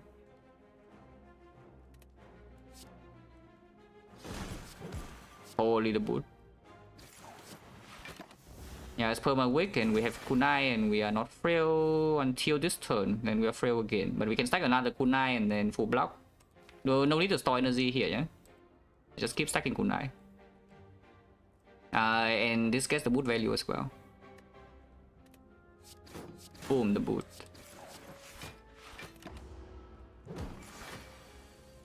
Yeah, and of course now there's no problem. We can get the boot again. Next turn, unfortunately, we know exactly what we draw, and if it does the big hit and the calendar doesn't come in yet. Is that lethal next turn if I don't spend this energy? I have 6 energy. This costs 2, and then you can play everything here. Plated is 9. So we can do like 1, 2, it deals 5 damage, and it deals 10. That's 20, that's 41, 47. Yeah, okay, it's dead. Just don't play this. I mean, I guess you can play this, it doesn't make a difference, it's still dead. But it's more efficient to not play it. Because sometimes it also doesn't even do the things we can full block. So I full block to make the calendar happy, yeah.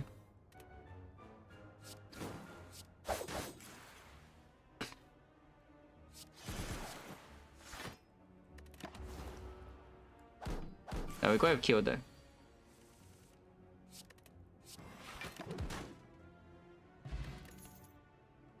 Upgraded. And we have the tools. On the other hand, the card next to it is also very good. There's a backflip with the kunai. Our deck has no draw. We have Coffee Dripper. Why is it upgraded? If it's not upgraded, it's not even close. But it is green. Yeah, it is in fact freaking green. That said though, there's not the limit for the number of backflips that we take in this deck is very high. It's not that we take this backflip, we cannot take the next backflip, so suddenly the Sneaky Strike Plus becomes a little bit more appealing. Yeah, we take this backflip and we take the next backflip, and then we take the backflip after that, and then maybe we take one more for good measures. Are we think we're prime time in 5 months? Special lot. Nah, backflip. Eh? Surely we are not short against short on damage against the elite because they take this over this, no? It just doesn't happen. Like, come on. Transform a card. Yeah, I can transform strike. If it less attacks, we'll pop the kunai with. If this transform is really good, then we can go here. Transform is bad, and maybe I just go shop. Because if we can do the 3 elite part, this actually this shop is not even forced, and I can dodge this and then go to like 3 shop instead. Not so bad. Yeah, no reason to transform defense now with the kunai. Yeah. What are you? Should I transform on defense? Yeah, the dex damage is just going down every single floor. So I mean, I say that preserve insect and slavers, we have dagger sprays and such, yeah, but you still need to draw some attacks, you know. And then when slaver hits you 34 on turn 1, and the block cards are not getting kunai yet, and what do you do? You're sad, so we probably go here and maybe buy some damage. I don't know. Oh, damage. Oh, that's a lot of damage actually. Yeah, I mean we buy the damage, right? Yeah, I don't know, we just buy the damage, it's like giga damage. Damage. Point chance 50. You can buy this as well with the tools, but I don't know. Yeah, exact goal, yeah, for the potion. I mean, I know that the Kuro is probably talking about the freaking deadly poison. But there is also the cardless pot here for exact gold. Point chance is 50, so we can drink food juice and take the cardless pot. And yeah, to prevent the low roll of these fights not dropping pots, or to prevent the low roll of like drawing terrible here because our deck is garbage, and then we can use the cardless pot to save some HP in this fight, drop a new pot, and then we can still run here. Oh yeah, fruit juice and then take the pot, yeah. Flavor ice cream? No, of course it is. We even have a 2, so Eviscerate is actually only 2 costs when the fight goes long, no? But the thing is that when the fight goes long, now we have Apo, so the entire deck is green, and we scale with this, so do we really need another Eviscerate that can sometimes be played? I mean, I don't think so, no.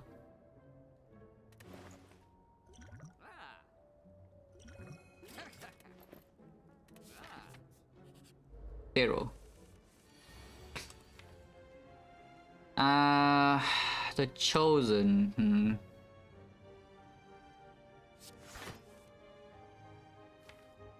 Do I get one kunai or not? Because I kind of want to just store energy and maybe we dump a huge malaise in. The backflip is probably worth playing though, because otherwise the hand was not even getting a kunai stack, yeah. And then we draw into Apo later, we draw into tools later, we draw into malaise later. But getting a dexterity here doesn't even do much of anything. I think we actually just try to block the Chosen. Okay, we're blocking. Oh god. This guy is not very pleased at the idea that we are trying to block him. Yeah, I mean tools is played. And there's no reason to play these either. Okay, we're fine. For now. Holy the boot. Again, no reason to play the strike, yeah? Oh, this guy. At least we draw the good things. Next turn will be a bit sad, but at the same time... How bad is it? If it's malaise for 9 here, and he has no strength. And we drop 6. Yeah, exactly.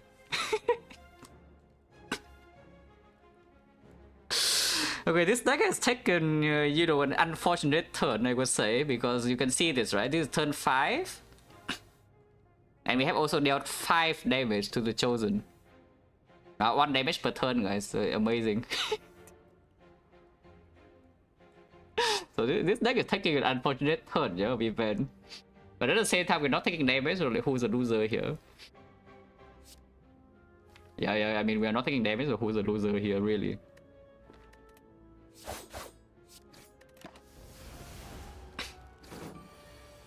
Yeah, the Cataclysm is coming. I know this. 45, loser.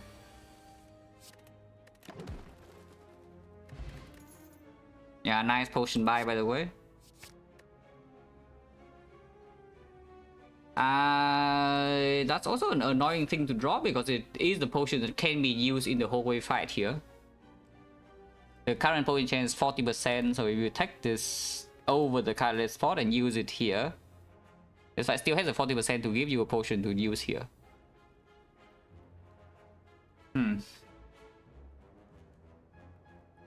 That's kind of weird. What is the dangerous advanced hallway? Let's think about that for a little bit. We just saw the Chosen, so I don't think it means anything for the advanced hallway though. There are some limitations, yeah, for the advanced hallway you can see. For example, if you see the baseball here, the next floor cannot be baseball century. If you see avocado here, the next floor can still be avocado red. I learned that. But seeing Chosen here, I think we can still see Chosen +1 next floor. It doesn't really matter.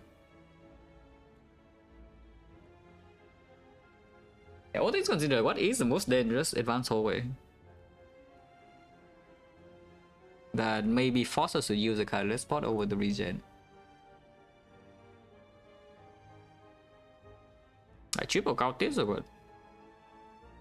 But against triple Cultist, we also have double dagger spray. Double dagger spray is only 20 damage though, and they have like 50 something HP. Yeah, this deck is triple Cultist is not the best thing I've ever seen, it's true. Avocado % scary? I mean, it's scary on turn 1, and then afterwards you probably just outblock the avocado forever. Exactly like the first fight, you can see. Same for the snake plant, yeah, we just front load the damage a little bit, which is when the regen potion probably is better than the colorless, because if we take damage on turn 1, the regen pot will be 15. And I really don't think the colorless pot is 15 on average. We'll be fine. We'll be fine. We'll be fine, guys. See this? We're fine. I mean, I hope we're fine. I mean, I pull on turn 1, so maybe we're fine. Better to dodge and roll wheel with leg sweep, probably. We are frail next turn. This is attack 14, so we can leg sweep. If we leg sweep here, block 4. We can block another extra 4, but then we also have draw with the Malaise and the neutralize. Yeah, it's probably just better to do this. I forgot to do this. Okay, need to do that. Good news though, she has 53 HP. And 53 is a very good number because Calendar doesn't kill her from full. That said though, this is only 5 turns, so yeah, using now is still fine. Using now is still fine. She's buffing this turn, and next turn is still not healing, so she will be hitting us in the face. This guy can also hit us though. But he's already weakened, so maybe Malaise goes here is still better. Ah, okay. I mean, if they don't attack, then we're okay, yeah? A cool nice stack. The entire deck is green. This guy's dead now. And we are full HP.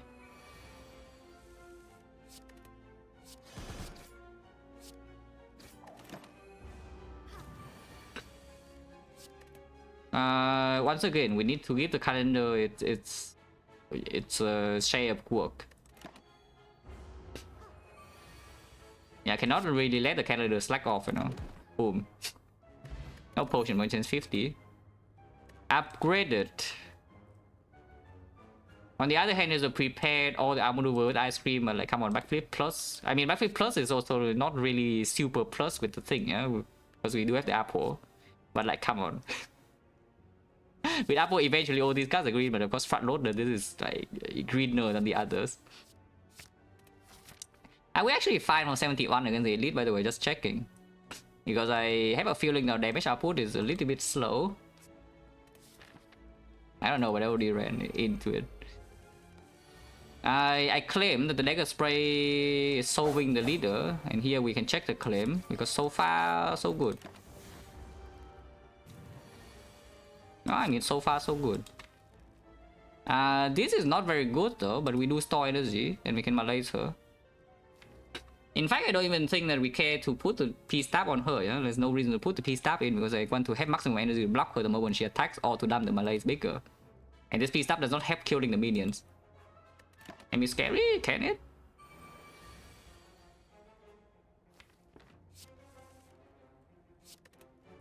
Because the powers are also in play, you know? What is not in play is a dagger spray. Okay, it is scary.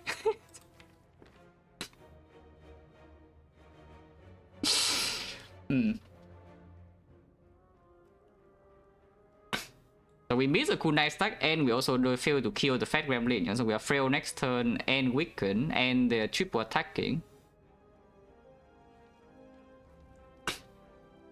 I mean it's fine because we do have dodge and roll here. Everything is green. She's weakened. This guy is probably still dead though, so we can. Oh wait, he's dead. He's dead. What am I talking about? The boot.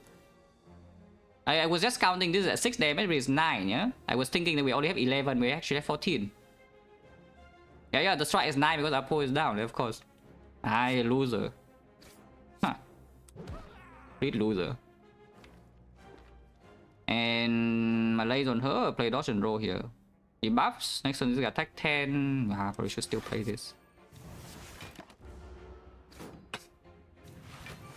Okay, if she does not attack here, then it's actually kind of annoying. We can, however, kill the Mad Gremlin. Can we? Yes, the boot. There's like 5 damage here from the boot. If we play Dagger Spray first and then double strike is killing this perfect. And we get another kunai stack.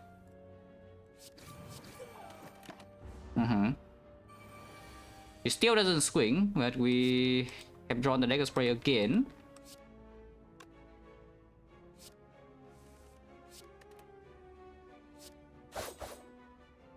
And we can kill both minions. So she has a lower chance to attack. And next turn, something is happening. Wait, this deck is so good, guys. What the hell? We take 0 damage, no potion. This fight is free. And why is this fight free? Yeah, exactly, because we had 2 Dagger Spray binders. Yeah, thank you. Actually true though. Because of the Dagger Spray and the boot, we just clean every single way minion nicely. Something? What? It still doesn't attack yet, but it's already too late for her. The Dream Catcher, yes, thank you very much. Exactly what I need. Turn chains 1, 2, 3, 4, yeah, 40% again. Well, isn't that the perfect damage plan for this deck?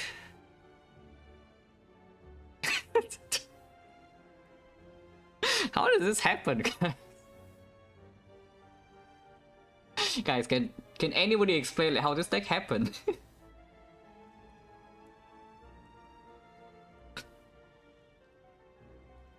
How did we come to this? Maneuver is also pretty good. But basically all 3 of these cards are doing something, yeah?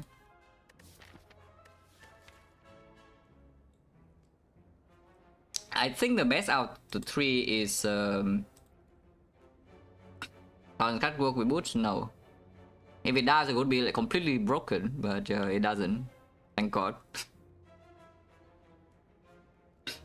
I think the first, I think the strongest thing in here is actually 1,000 cuts. Because realistically, thinking about what kind of opponent we are going to die, potentially dying against, yeah? Like the Couch Chops doesn't exactly help.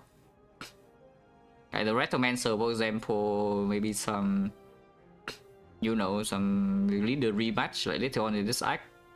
Even the Slavers, the 1,000 cards better than Couch Chops. Against the Champ, the 1,000 cards also better than Couch Chops. Against the Champ, honestly, both are not exactly good. And the Maneuver is just making, it's basically giving us extra power once we're already strong. Early turn is not even good, unupgraded. The 1000 cut upgrade is still serviceable. In the hard fight, the Culture is way better than 1000 cut. But by the time we get to the hard fight, I think we will be fine. And yeah, like Transient as well. Like Transient, this is also just outperforming. But yeah, Retomancer, Active Elites, even freaking Triple Cultists.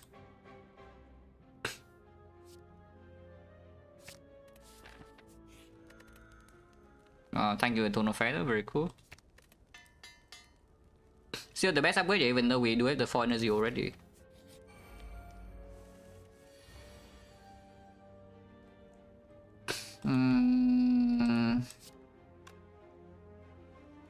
Five energy, so it still is good.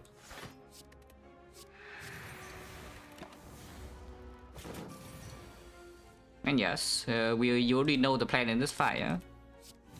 Just to do that.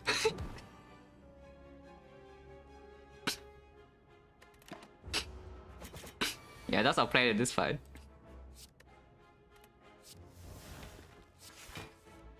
Cow shots will be better here.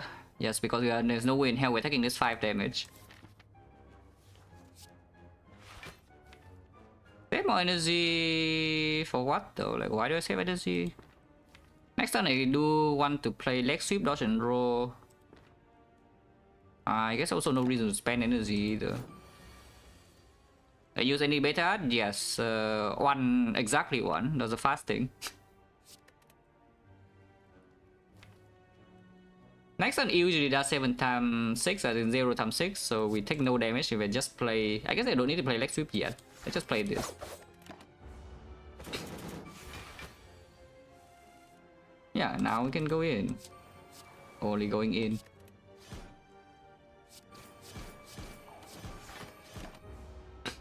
Just need to block this turn, is only 13, and then turn after calendar cubes.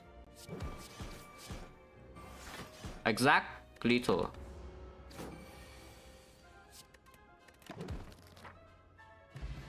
The blue candle, yeah, so premium relics. But okay, Icon relics are pretty good, yeah. And I do not want to hear anybody say that this relic is not good. You have seen what this has done in this run so far, it's insane. So this relic is great, this relic is great, this relic is great, this relic is great, this relic is amazing. Look at this. 40 damage per fight. This relic is okay, good. And then yeah, here we have useless and probably also useless. Escape plan with the 1000 cuts and the kunai and the deck apparently only having block. Sounds pretty good to me. Or Masterful Stab to, you know, actually have some attacks, so we want to slaver and don't roll and die. Blocking. Yeah, 2 powers and the ice cream. There's no way we kill this. And Kurski right now is already negated. Okay, negated is a strong word when, you know, Kurski is easier to pick.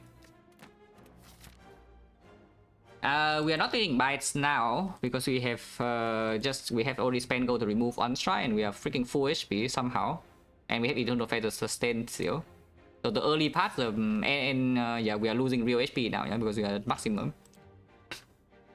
Apparitions I don't want to take either from absolute maximum HP and the deck is entirely blocked, and stacking kunai is already not very easy because attack density is not very high.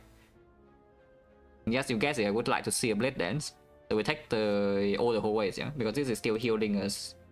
If we take both 2 cards from here, then this heals 18, but otherwise it heals 15 minimum. Exhaust ability with candle 3 cards per turn? No. You cannot. Chosen.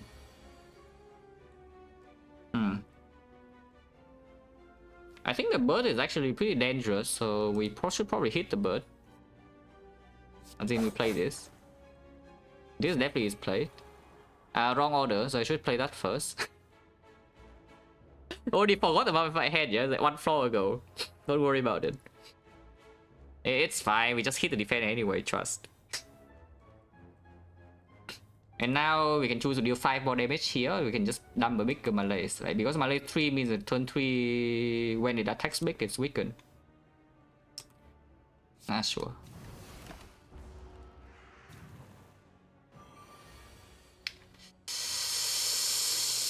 We are vulnerable. Good news that we do have the boot to kill the bird with, otherwise we're in trouble.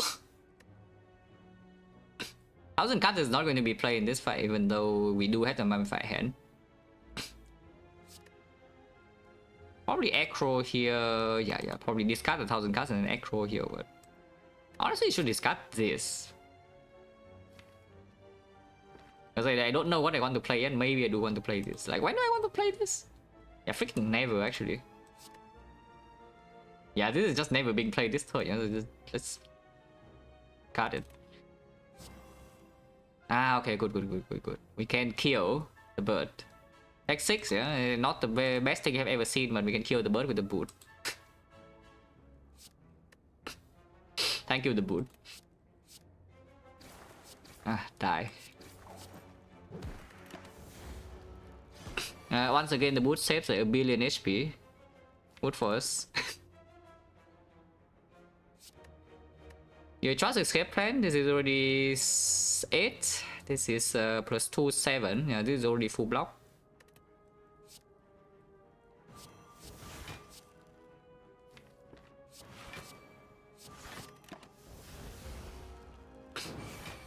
Yeah, weakness runs out now and he does the thing again, but we can reapply it with the leg sweep. Is there any reason to attack here? I mean, if we draw... Yes, minus 3 strength. If we draw like backflip or acro to block, we already fine. So yeah, there's a not to attack because I still want this guy to die on turn 7. Let's go here. Why is there 1000 cuts? Demonstration is better than explanation. You see this turn 5, and you see that the chosen has 71 HP. Yes, that is what's going on. The last time, yeah, on turn 5, the chosen actually has 98 HP. But yeah, demonstration is better than just talking.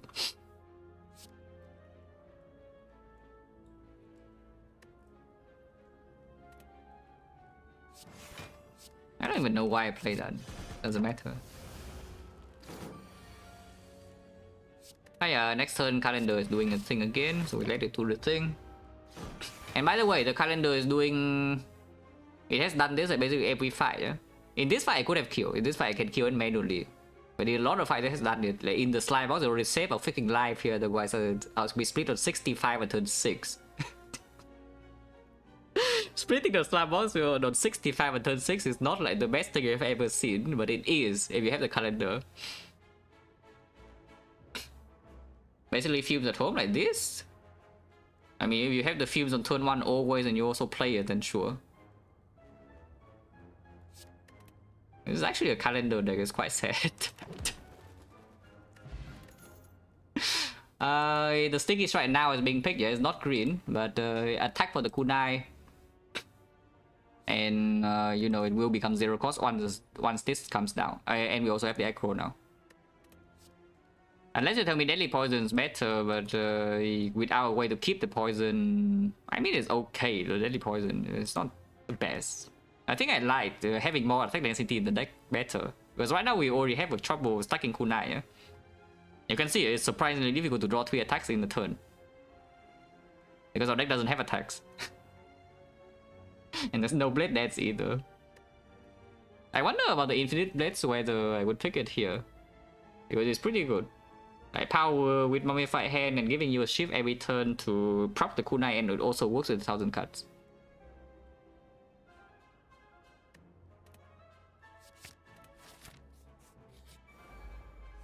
A snack plan.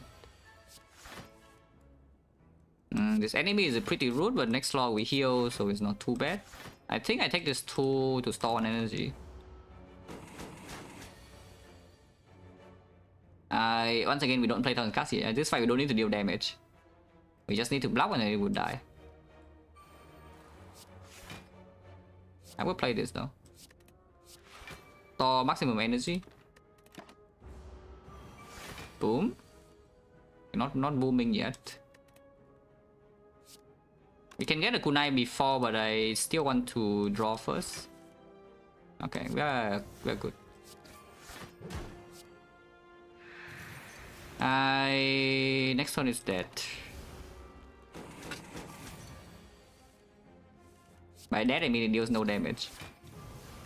So that we can calendar.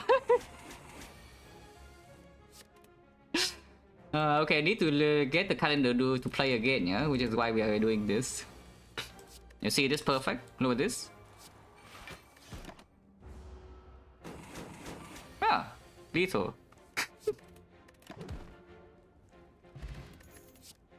Wait. Wait, is that the best possible damage card or what? Because it also strips artifacts so that we can wield the heart, yeah, eventually. Yeah, is that the best possible damage card? Or is it not? It probably is. Yeah. Attack potion over the flex potion. Well, flex potion will be very nice on the with dagger sprays and the eviscerates. Or on any other attack, but I just have this feeling that sometimes we just don't draw attacks, you know, in this deck.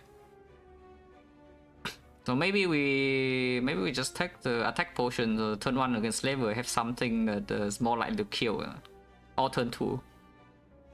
If we kill by turn rest level, turn 2 is still not the worst thing I have ever seen, but if we get vulnerable and then it still doesn't die, then we have problems. So the attack boss should perform better. Then maybe we get like something like Freshettes to boot as well. How do I scale damage? Right, 3-4 this kind of deck. How does the enemy scale damage? So here's something about the Spire, yeah? Is that if you block enough, you do not need damage at all until exactly the hard fight. Just block enough. Please just block. And then against the heart, we have other things. We have like the 1000 cuts, like a little bit of damage. After we have Apo down and the tools down, we have Sneaky 0 cost.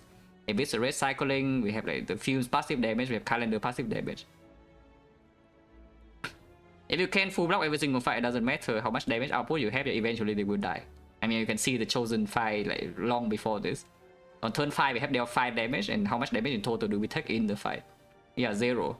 Because it never deals damage. The actual question you should ask is not that how do you scale damage. The actual question you should ask is that how do you deal with the fights that, you know, do not let you block. Like the biggest one is maybe the Retomancer. We had double dagger spray and hopefully we draw them. And the first wave of dagger is also preserve insected. And for things that deal way too much damage front loaded, for example, Act 4 release all the heart in the opening turn before you get the kunai, before you had your powers, before you had Apo, and you have Ghost in the Jar. So NECA, I should hope by the time we get to Dono NECA, we can stack the kunai a little bit.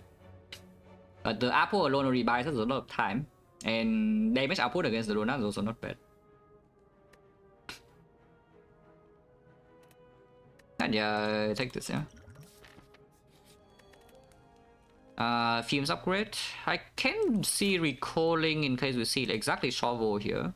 This fight is either leader or the slaver, so the Fumes upgrade is not super important. Every upgrade is worth a little bit less with the Apo, but of course the powers upgrade is still worth like decent. Maybe just upgrade Fumes now. And I'm going to tell you something that's slightly disturbing. It's not true though, we have this, yo, thank god for the Malays. I was just about to say that if we upgrade the Fumes and in the shop there's a mirror, maybe something can happen. But yeah, we just loot Malays instead, we do not loot the Fume Plus.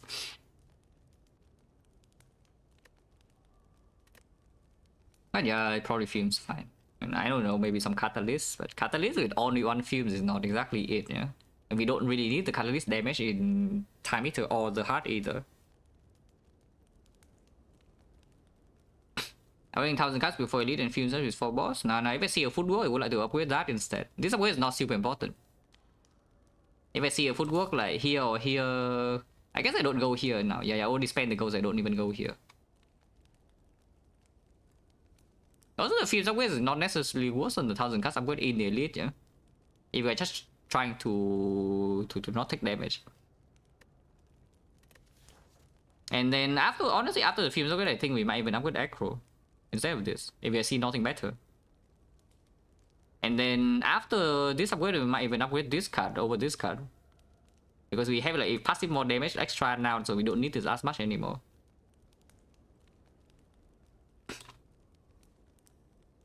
But yeah, I still think Fumes goes before the... I still think Fumes goes first though.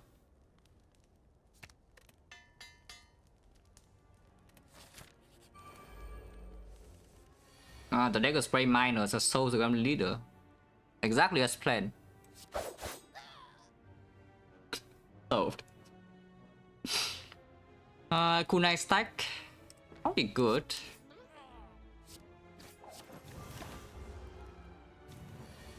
If she attacks this turn, then she's done for. If she doesn't attack this turn, she has some hope, yeah? But she attacked this turn, so she's probably dead. I hope. Store 2 energy, you deal 27 damage. What does 27 damage do? Yeah, nothing. Thank you.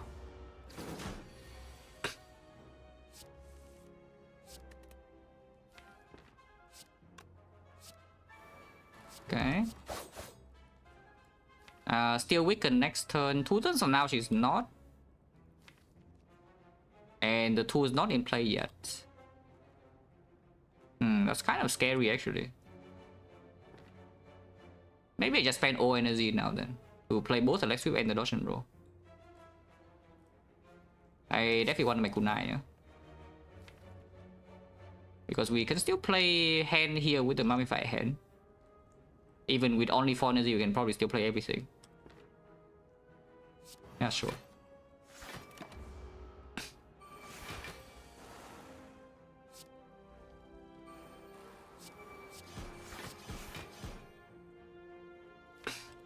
Should kill here actually, but this guy's already dead to poison.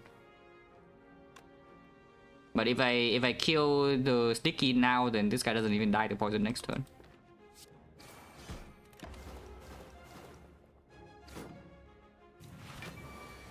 If she does not attack this turn, then she's done for. Like for real this time. But you see that after the Apple Fumes 1000 cuts is down, even if your deck doesn't actually have attacks, the amount of damage you deal is still not that bad, right? It's not good by any means. It's definitely not like a terror accuracy or like some triple catalyst or whatever deck, or like some infinite grand finale. But it's not terrible, you know. It's not zero. Damage output is not that bad.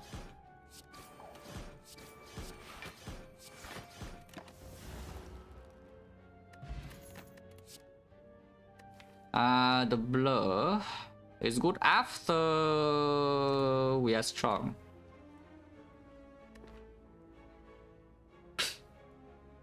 They could kill Norm 7 turns. The Norm we fought, how many turns did it take? 5, yeah, okay, 5. Not quite 7. Yeah, but I killed the Norm on turn 5. And just I took 2 big hits. 1 damage off on turn 4 because it rolled 89 HP. Now yeah, the blur is good after we are set up and get the kunai down. There's no burst, there's no nightmare, no Relic plans. I wonder whether Relic plans make this blur better or worse. Probably just worse in this spot. Yeah, probably just worse. Normally it's like debatable because it actually allows you to have one very big block turn. For example, whenever Time Eater is trying to do like vulnerable frail, yeah, you hold your blurs until then and then you just play it. And then Time Eater deals like, okay, no damage. Okay, am I looking for now? Yeah, more acros, the Relic plan. I don't even know. Footwork, yeah, 1 footwork. After image would be nice. Like just a bunch of powers. I mean, Mummified Hand really, it's just power and draw. Yeah, just a bunch of power and cut draw, and then probably will be fine.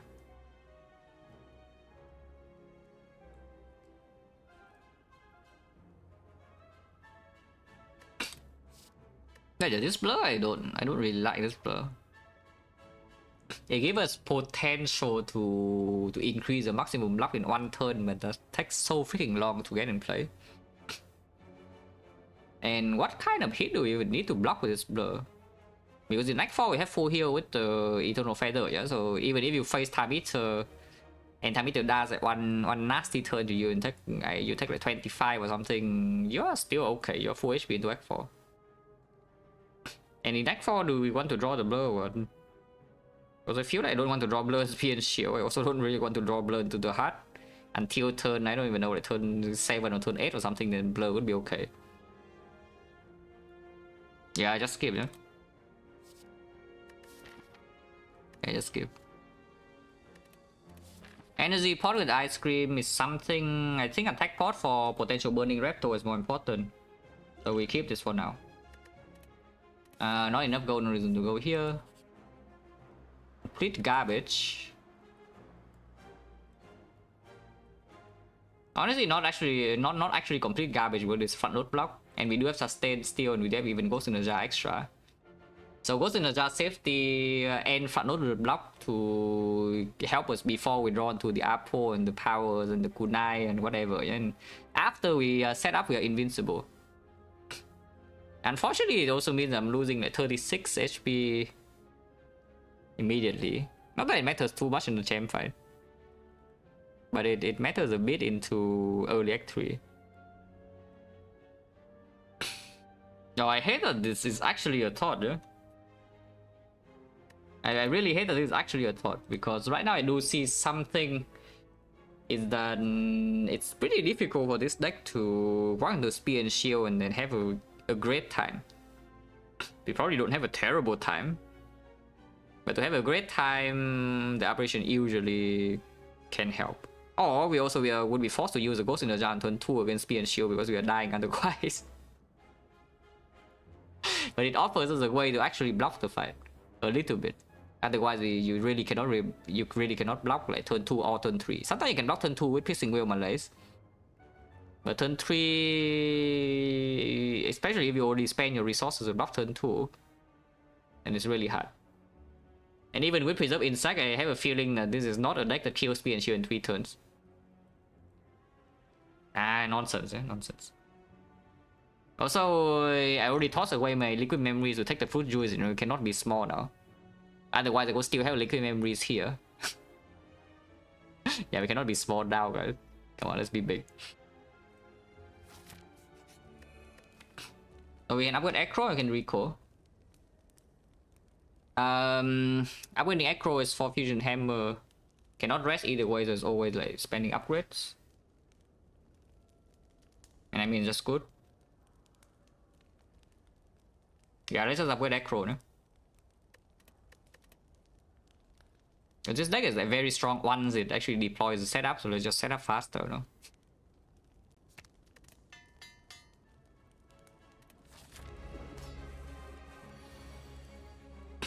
As you can see, we are not set up yet, and then on turn 1 we cannot block 18.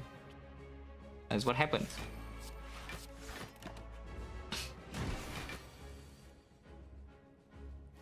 Maybe Malaise now, then the champ like Giga buffs and the execute can be a small problem. But it's probably still correct if it's just Malaise now. If Malaise 6, then I take 2 more damage. And this 2 is not real though. This 2 is not real. However, next turn there's a high chance I still take damage even when this guy is Malaise for 6. But it also blocks extra then. If I still take damage, then the +1 Malaise is saving 2 HP immediately already. It's buffing, don't know whether I like that or not, but you know, it is doing it. We saved 1,000 cuts, yeah? Because first of all, playing this later means that it's upgraded. And secondly, maybe I also don't even want to deal random damage when I stack kunai, because the fumes poison is also ticking slowly. So we don't play 1,000 cuts the first time through. No reason to play any attack. If it doesn't give me kunai, I don't want to play the attack. Weakness 5 is enough, so you can discard this.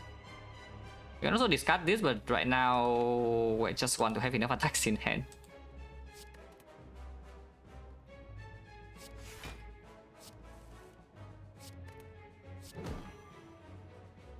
This is the least amount of boot value, so we play it in this order.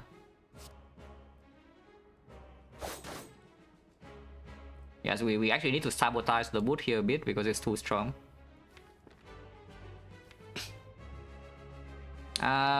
Decent chance to get attacks in here to play kunai. If I backflip into some attacks, then it's wasted. It also means that somehow I can brick here though. If I leave the draw the as is, probably okay.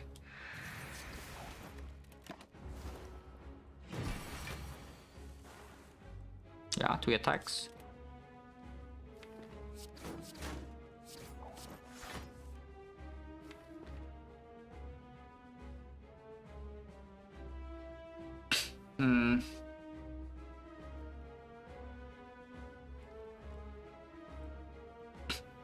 I'm buying and fighting relics. Yeah, I assume you just got here. You see this calendar? Yeah, do you see how much the calendar is doing damage wise? And this is also very good, yeah, so far, like 100 damage. Yeah, Relic bar is good. Relic bar, this one is actually very good for now. Maybe it comes bad later, but for now it's very strong. Is it good to play this now? Yeah, is it good to play the 1000 cards now? Probably fine, right? We don't need that much dexterity. I don't need that much dexterity to play it. Calendar's going in, which, to be honest, in this fight is not a good thing.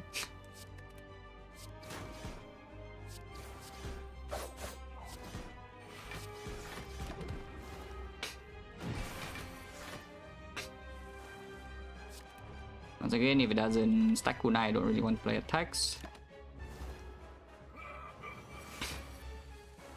We probably still want to split it over 2 turns, huh? So poison is 17 and then 19 is 36 already. We want to deal 64. Should be fine. Once again, need to prevent the boot damage. So we play the neutralize first here. Yeah. 36 and 46.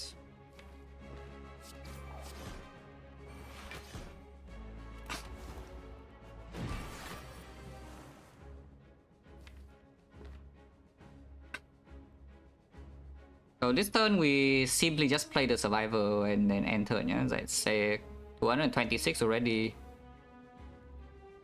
If you play anything extra, you play a single strike already split. You can play backflips, but I don't mind this hand being next turn.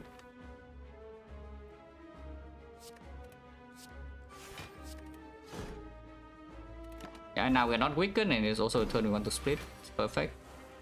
Except that the champ also knows that, which is why he's doing the absolute ghost pattern here, because now he gains 34 block for next turn. Now the boot is back on the menu, yeah? Boom, the boot.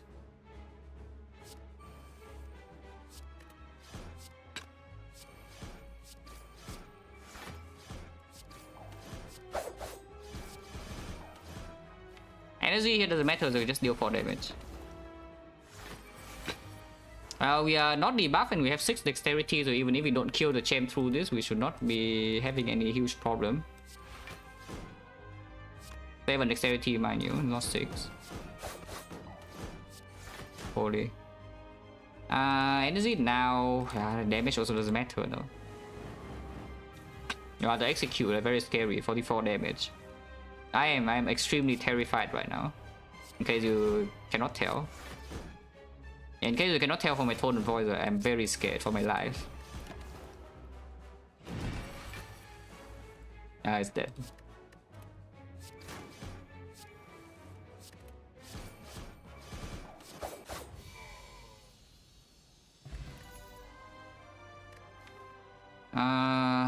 This is actually kind of garbage, but is it?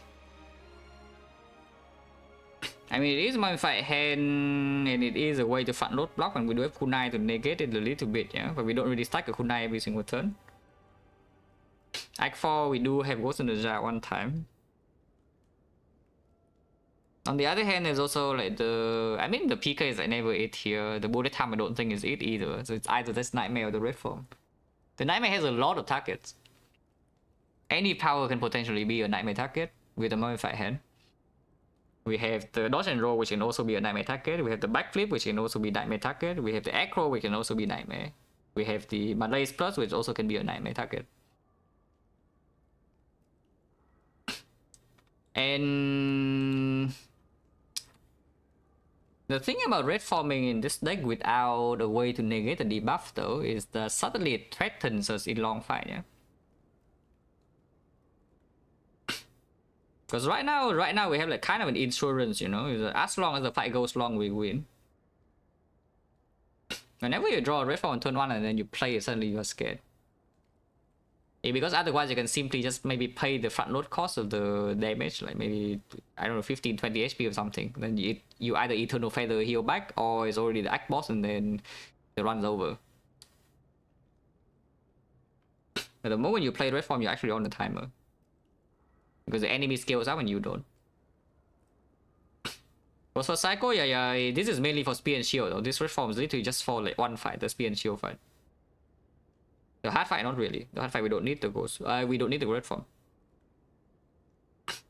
The only thing I'm thinking about is whether this red form is a difference, is potentially the difference between using Ghost in the Jar in the Spear and Shield or not.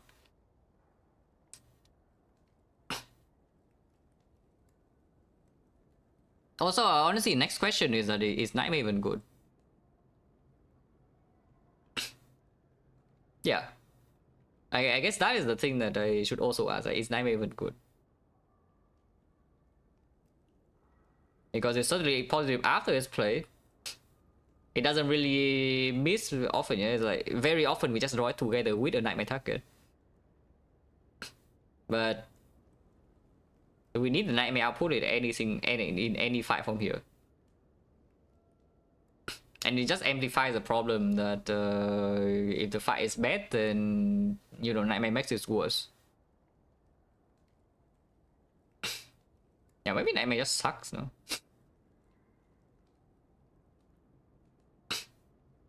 Action Pricker enjoy Nightmare pick? Action Prickers are picking this instantly.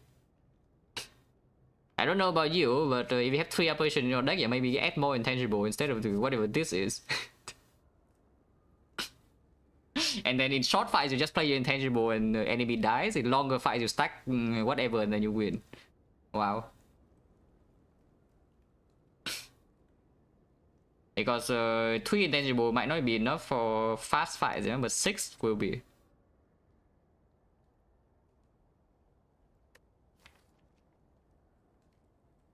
How dumb is it to skip? Probably stupid, right? But yeah, how stupid is it to actually skip this recovery word? Sounds absolutely mental.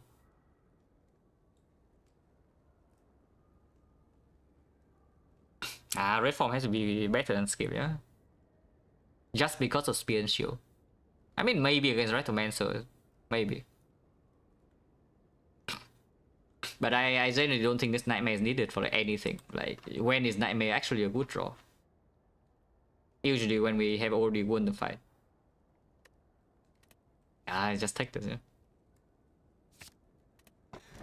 A mid. Is there any reason to not click the pyramid? Yeah, no. Thanks.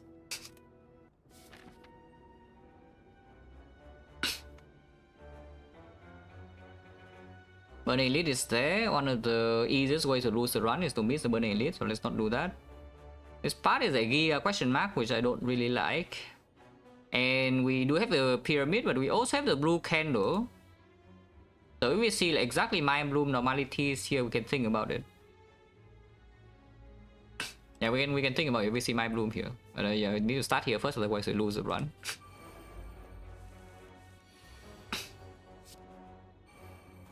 Tools is still very good with pyramid, by the way.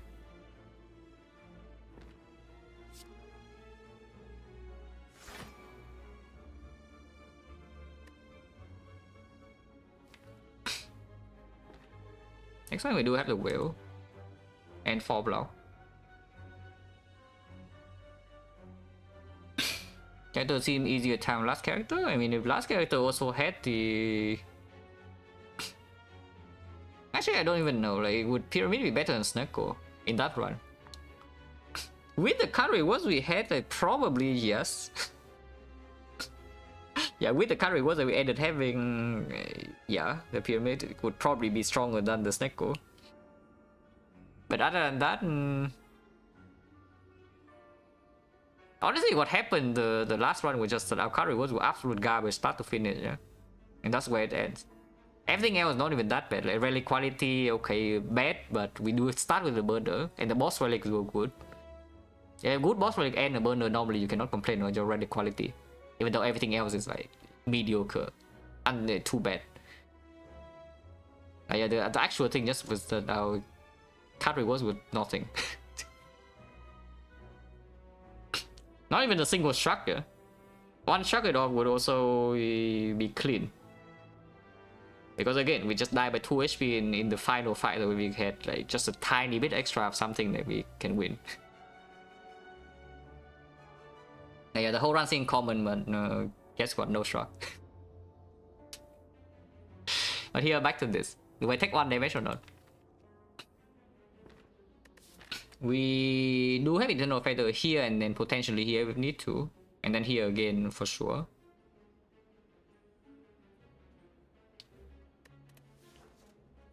Taking this on potentially saves 3 next turn. And also discount the Eviscerate further.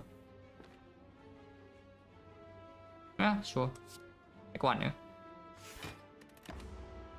Also, Pyramid Ice Cream is really nice because it can lead us to the usual turn 1 0, and you just press the end turn button. With Silent it's less so because turn 1 you draw too many cards. But I really like the fights with Pyramid Ice Cream and you just press enter on turn 1 without doing anything.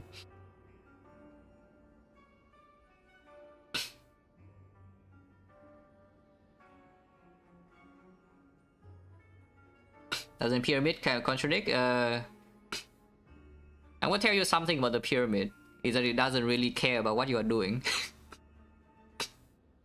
Whatever your plan is, yeah, the moment you have the Pyramid, your plan is the Pyramid. So like discard your previous plan and then you play with the Pyramid because it's broken. The only thing that, you know, maybe you don't pick the Pyramid is that your deck is absolutely terrible with it, or you already have a Snecko. Otherwise, change your plan. Whatever your plan was before, you discard it. And then get a new one, because this one is just better.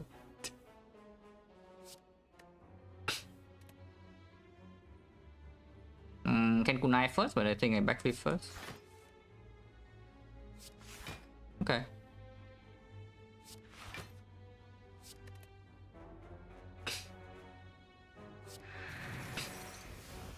Only full block, yeah? So we can stack kunai here.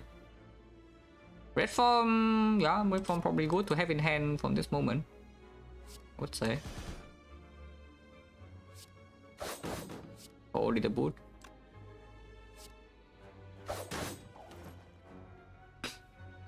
My legs can go here.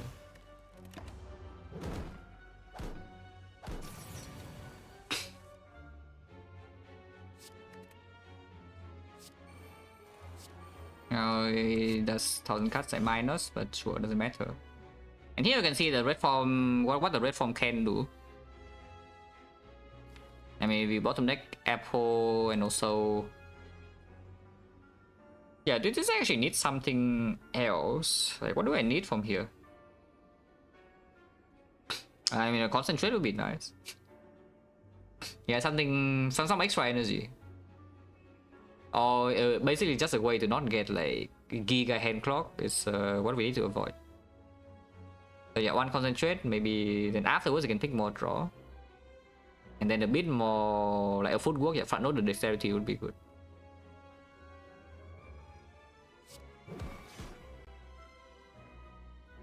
We can take 1 more here, we can play the red form. Is there any reason not to play the red form here?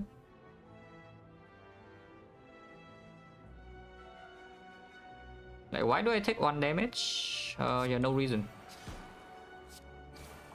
Play the red form.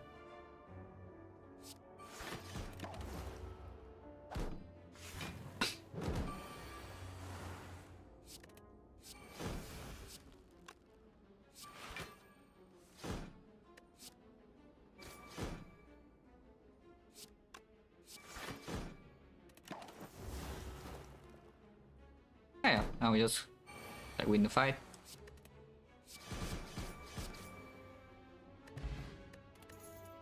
That cannot be used here. It can, however, be used anywhere else.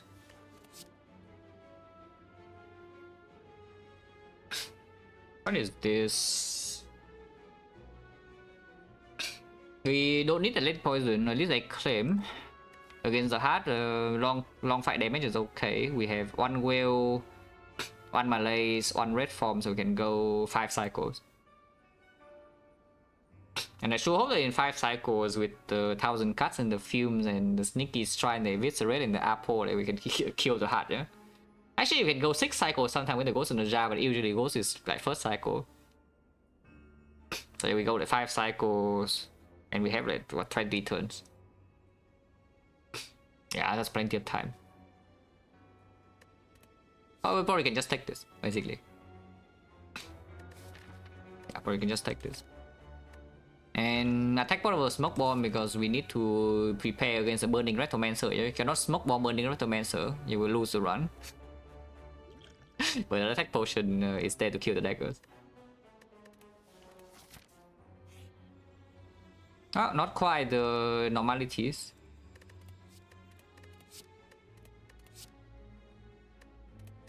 That's interesting, it's good.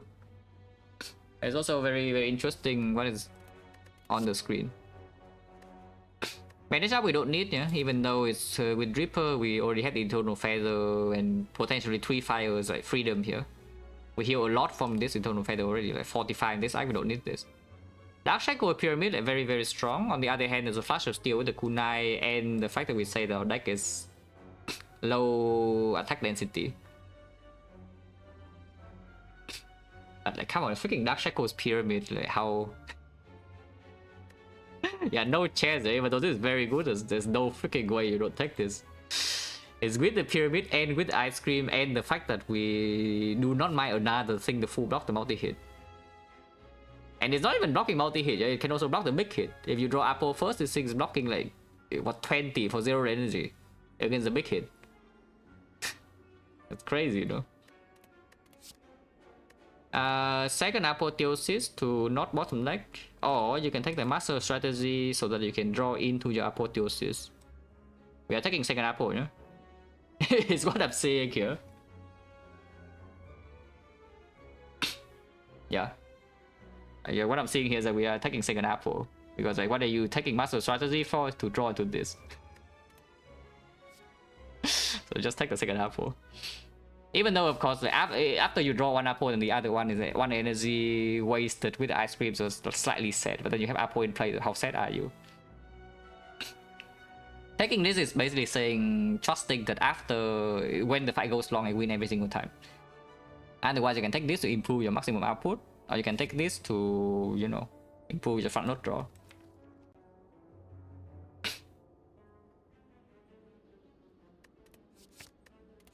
But yeah, here, yeah, Dark Shackles. And Sadistic Nature is not bad damage, and it is a power. 7 damage per turn with the fumes, and then we have other debuffs as well. We have like 1 here, and then 2 here, and then 3 here, repeating. 1 time use, we have 1, we have 2, 3, 4. So it's actually quite a lot of damage, just Sadistic Nature. Never seen anyone take second apple before. I have seen a run with 3 Apotheosis a couple of years ago, and it won very convincingly, yeah? So why did you just take more? Maybe somebody can know what run I'm talking about, but it's on Ironclad with 3 Apotheosis.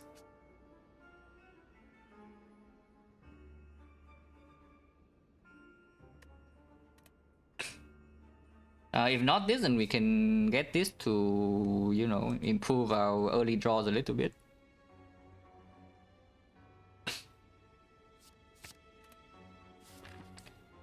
$239. This is the last time we can go to the shop, but the remove is still 75 gold.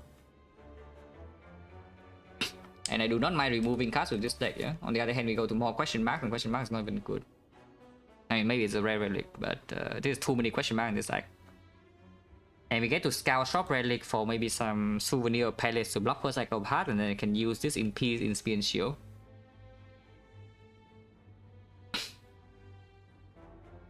Was it a branch run? No.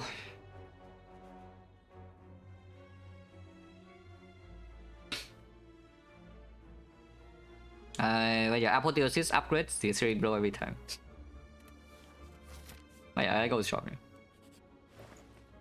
It is a mirror. There's also the tactician on sale. Now that I have already, we can mirror Apple and get 3 of them. Yes, as planned. Okay, this deck doesn't need 3 apotheosis. Yeah, 2 is enough. But the mirror is interesting. Like we can mirror red form. It's clocking our early turns, but it wins every single shot fight. Yeah, every single shot fight is won with the second red form. But long fights we have a bit more problem. Just a tiny bit, not that much. It is unfortunately red form minus, but we have double Apo, so usually it's plus. At least one of them will be plus. If you take the mirror, you cannot remove. Your 9 goes short, your ceramic fish. Or you can simply take tactician and remove. Yeah, no need to mirror Malays or whale or whatever, yeah, because we already have like 3 answers, 3 different answers of multi-hit. We don't need the 4th one. Yeah, remove is very strong. The remove is very, very strong.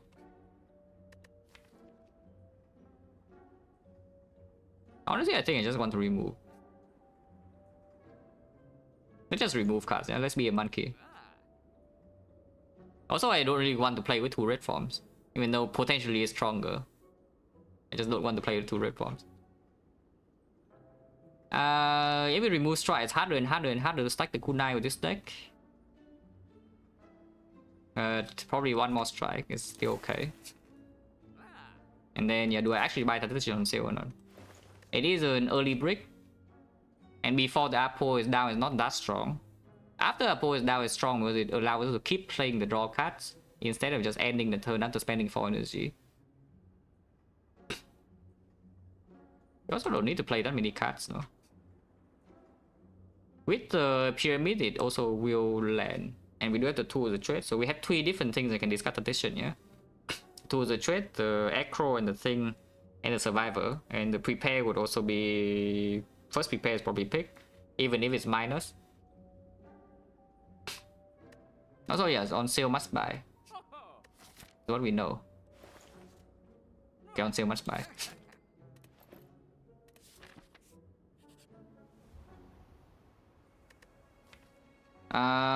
Tough decision.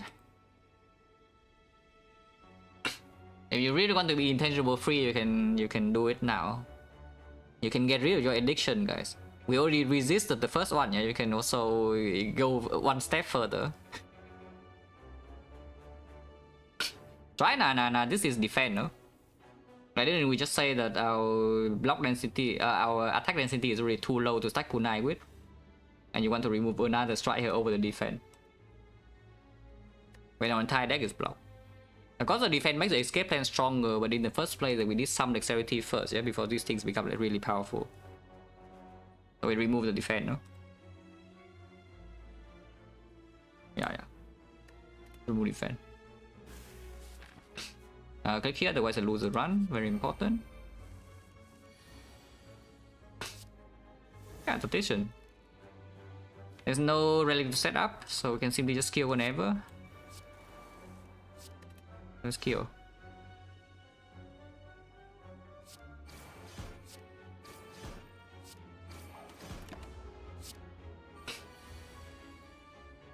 They're going in. They also want to kill. I mean, they will not succeed though, but they're trying. Holy second apple.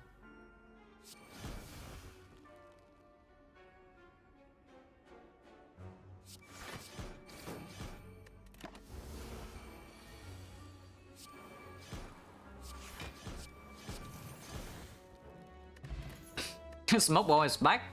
Is this the warning or what? Is that I dropped 2 smoke bomb before the burning elite? Like, is this actually the spy giving me a warning? Is that I will die here? Hopefully not. Yeah, wallet plans. Yeah, very good.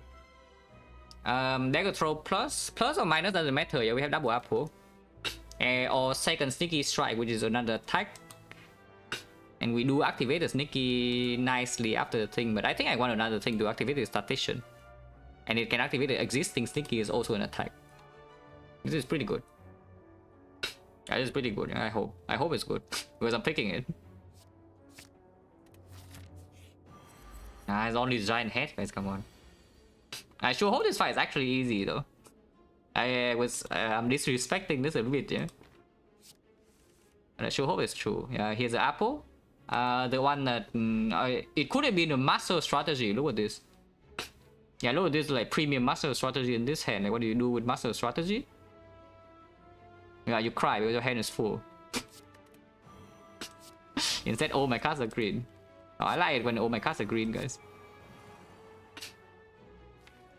Who's is already down, but saving energy for the ice cream later is better. I guess I should have played this, huh? Yeah, wrong orders, I lose a bit of slow damage, for sure. Yeah, if reforms play is also not now, yeah? So I can discard it. Holy. Once again, wrong order, but it's fine. Next one is already going in, but I think I'm okay. I think I'm okay. Holy the boot. And also I don't really care too much about the order I play attacks in, yeah? Because we are just going to block here for a bit.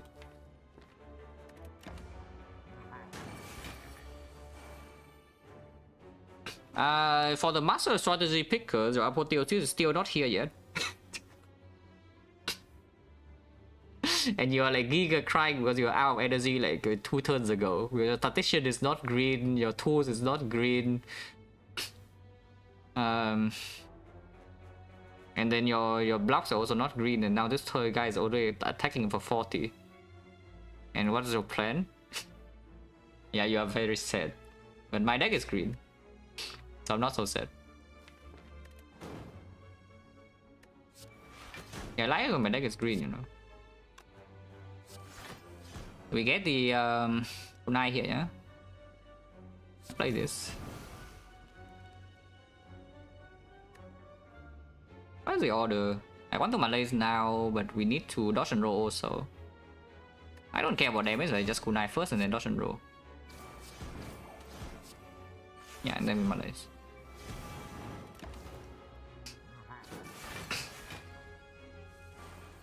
And now we just block this guy or what? Probably true.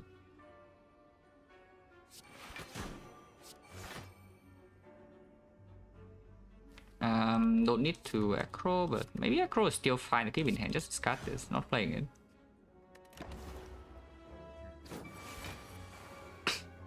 Let's run later punish skipping third apple, yeah, sure.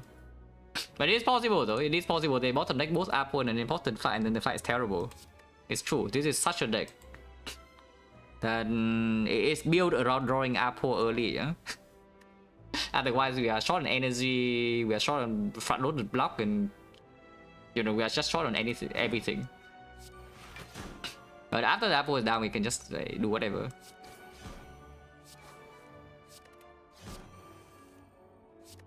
Nice strikes.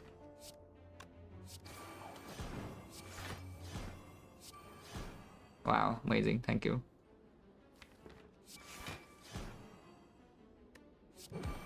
Calendar is going in next turn. It's also dead to the poison, so it doesn't matter. A nice red form. Regal Pillow, yeah, so thank you very much. Exactly what I need. The Dreamcatcher and the Regal Pillow together, yeah, amazing. Upgraded. Oh, upgraded with a red form. I mean, upgraded doesn't matter too much, but it is anti-hand clock. in a sense. And with the ice cream, it does play. With the pyramid, the -1 draw potentially doesn't matter too much. And we do have expensive cut to discount. This is 2, this is 3. This is giving you refund 2 also. You can set up sticky strike to get +2. This can also be set up. It's fine, right? I mean, I sure hope it's fine because I already picked it. Attack boss steal for potential Retomancer here, yeah? I guess not. Attack boss is no longer here then. And when I had Creative Iron Silent, I do not play with shard often at all. Like even off stream, even for fun. I just do not find shard fun like whatsoever. I know a lot of people like it. I personally just hate the Relic. So good thing is basically useless because otherwise if I have to play with it often, I would hate it even more. But yeah, Liquid Memories came back. Is it actually good now though? Like what does Liquid Memories do? Because we have the pyramid. It gives us energy and kunai stack with the sneaky strike being returned. That's pretty good. The Steel Chaos is also pretty good though. Sometimes it randomly plays a red form, but if we are in such a position that I want to play the Steel Chaos because I'm freaking scared, yeah? And the current turn is terrible and I play with the Steel Chaos, and if it hits red form, I'm not upset. Yeah, I'm not going to be upset if I randomly play the Steel Chaos when my turn is awful and it hits red form, you know? Unless it's in the boss fight. Not this one. The Awakened one, for example, I'm breaking turn 1, turn 2, but in that fight, if I don't die, I have full HP, so yeah, this is just better fight for compared to this. This doesn't even do anything. That doesn't even do anything.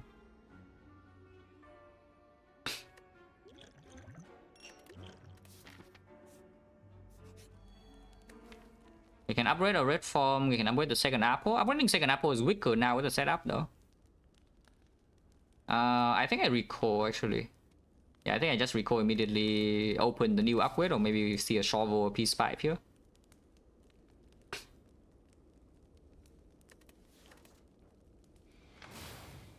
This chest is slightly better than this one, so we go here. That's annoying because this relic is actually good.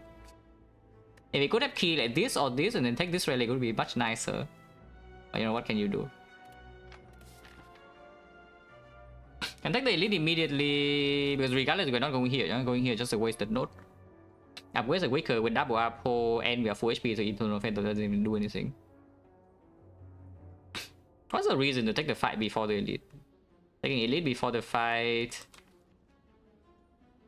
If you need to use the Steel Curse in the elite, then you have more chances to refill the potion. You are stronger for the whole way fight. The whole way fight is a bad one. Taking the whole way first is just maybe you get a new card and it helps you.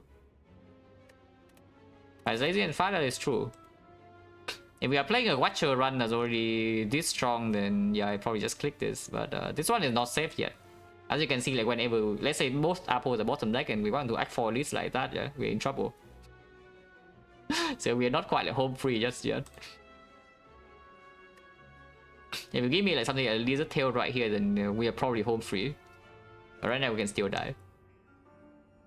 Let's take the elite first. Yeah, take the elite first. The master strategy is once again in hand. Wow. But to be fair though, master strategy might actually be better in this hand compared to R4, but I'm not even sure. Probably wrong. We do have how much healing do we have here? 21. Not enough energy in the opening hand is what I see here, but we have red form always for next turn, so there's no huge problem. I think we just start with Apple into escape plan, don't even play this, yeah? Apple escape plan and then see. Yeah, and then we draw into the strike. We did not remove from falling and then take damage. No, thank you. Okay, not quite. If I play Fumes now in this card, like any block is fine. Discard strike, it's slightly annoying, but it's still fine.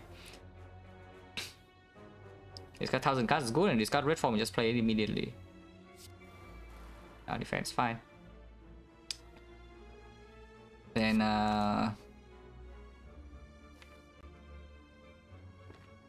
Flipping now into setup is better than doing it next turn, or it's the same? So what's the reason to... Taking this damage doesn't matter too much, yeah? Is that backflip blocks a little bit more next turn if we play it? Not true, because we just played red form next turn. Yeah, exactly. Hello, is this setup?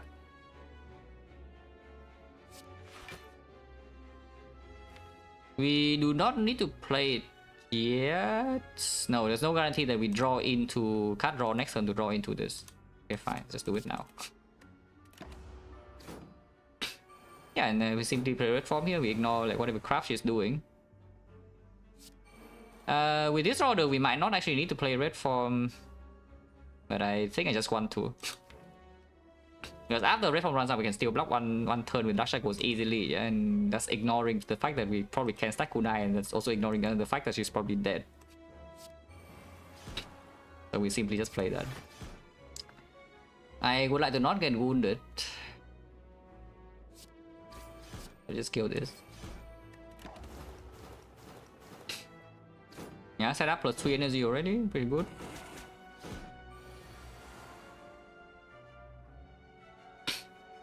I was trying to follow Twitch, won't let him. Which is weird. Twitch is weird, like is he bad or what? If he's bad, maybe he cannot follow me, yeah? But in order to be bad, like, you need to type here in the first place. And if you type here, you are followed. So it probably is not that. It's probably just Twitch being weird.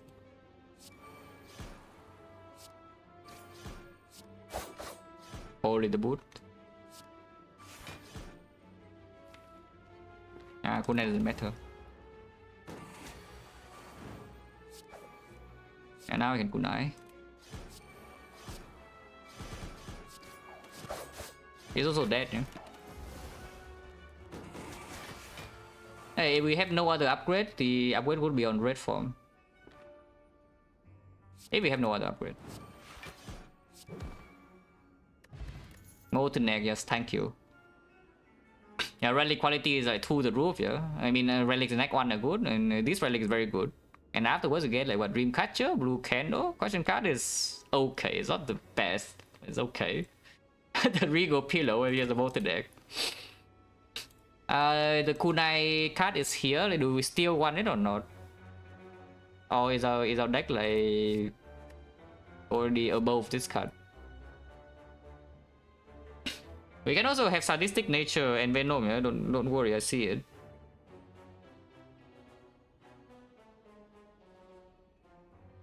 But yeah, probably not. Before I take this Venom, I absolutely take the Blade Dance. I think it's probably still fine, right? Probably still fine. Yeah, it's also a lot of damage with the 1000 cards also in case that we are just rushing in the Spear and Shield, yeah? We play red form in turn 2 and then... yeah, we just kill them.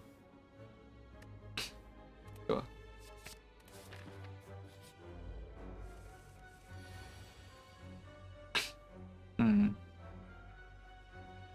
Not a huge fan of potentially next turn, but it's with the good news that in my hand there is a red form.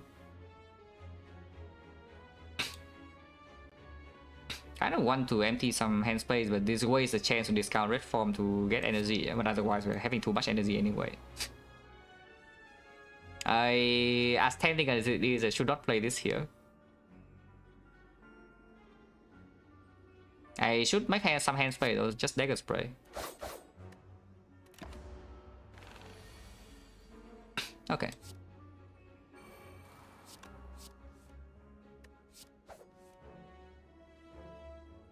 I mean, you see why the red form was picked, yeah?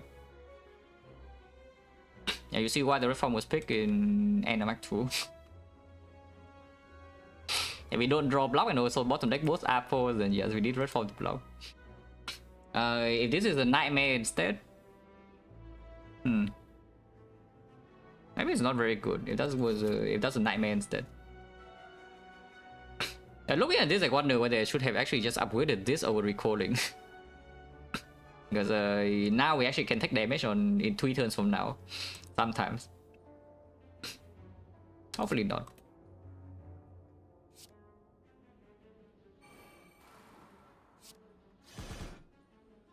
Tools is down. We have another power, so we can discount 60 strike sometimes.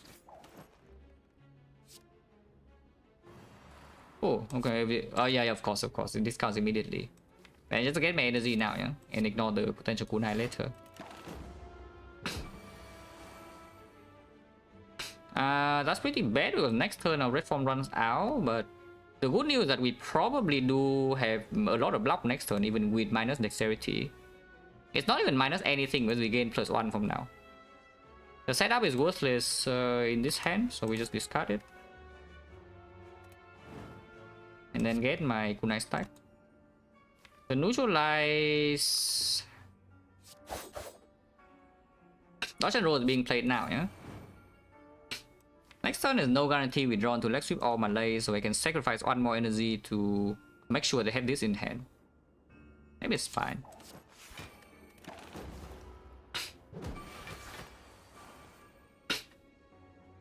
Okay, should be good.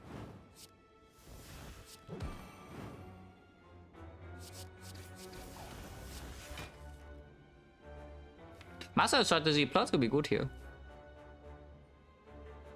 Still, yeah, no problem.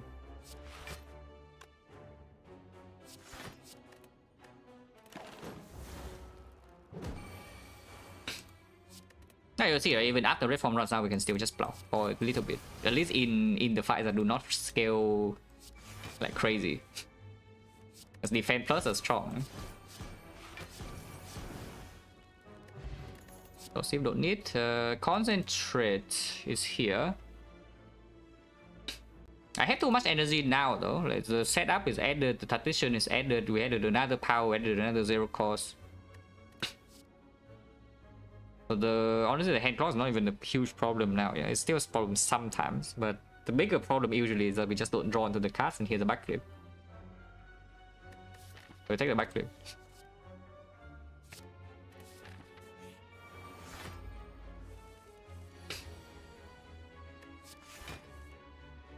I say that, but then we are getting hand clock this turn.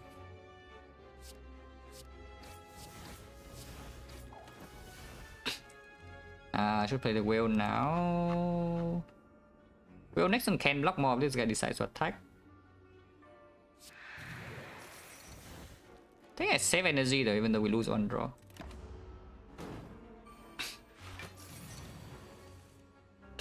The master strategy is here again. That's nice for us. Now, do I start with Apple or not? Or do I start with the fumes and see where this card, what discounts? Maybe I start with fumes. Yeah, like, honestly, anything is fine as long as it's not this. So the chances was very high. It's like 1, 2, 3, 4, 5, 6, 7. It's 1 out of 7, and the fumes it's going to be bad when it's played first. So Apple first, no, just the last fight. Like just in the spike roll we drew upgraded Apple first, but every other fight was the unupgraded Apple. I mean that's pretty good.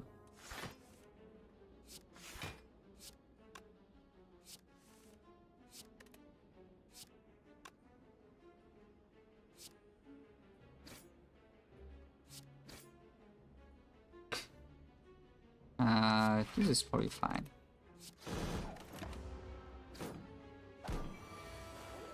Yeah, easy.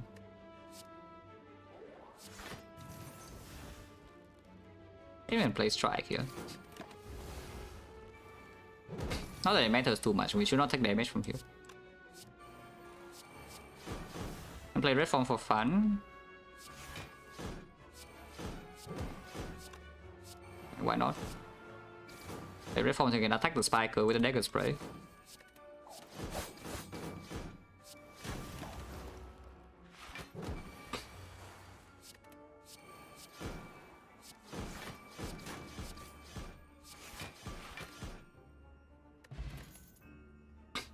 This is definitely not If anything, endless agony to stack kunai front loaded, but I don't think we're too interested, yeah. Second setup, absolutely not. Predator don't need, and or attack, no. Oh, both the Relic events are still there, but Red Mask and Madness are also there. On the other hand, there are common cards we would still like to pick, like maybe another Acro or Cloud Gamble would be very nice. Gamble is uncommon, I know. Footwork would be nice. We do have question card. A little bit of extra gold for shop is also not bad. Sacrifice. And another thing is that even if we lose HP here, we can still heal back with the Eternal Feather, yeah? So the fight is also not like very risky. At least I hope that it's not very risky. Ah, the Master Strategy. Again. But no, you can see the point, right? It's like every single time we draw this thing early, like let's say you draw Master Strategy early, yeah? Like, do you wish it's Apple or not? Because usually the answer is yes. So let's just take the Apple instead. The Master Strategy is better than the Apple if you already play the Apple first, and then you also are not getting hand clock. So you have build your energy and your entire deck is green, and then the Master Strategy is a better draw. Yeah, otherwise not really. Tooth is down. I should probably take this 3 to store 1 energy. Yeah, probably. Because this turn is a more dangerous turn now. Hello with this. Should I even play this? I don't know, but I already did.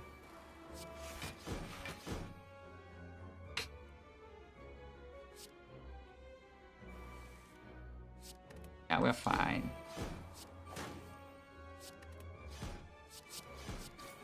The boot. Yeah, of course we full block this. Take no damage.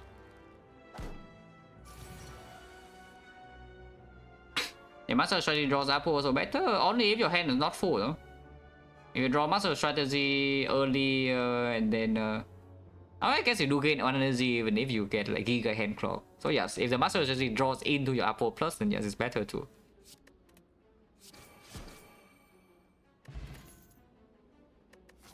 This is probably not what we want though. Second Blade Dance don't need, yeah. The Slice no, the Dagger Spray no, the Cloud no. Unless you tell me we want the Cloud. We do want a way to shift 2 artifact quickly in Spear and Shield so that we can Piercing Wheel Dark Shackles turn 2.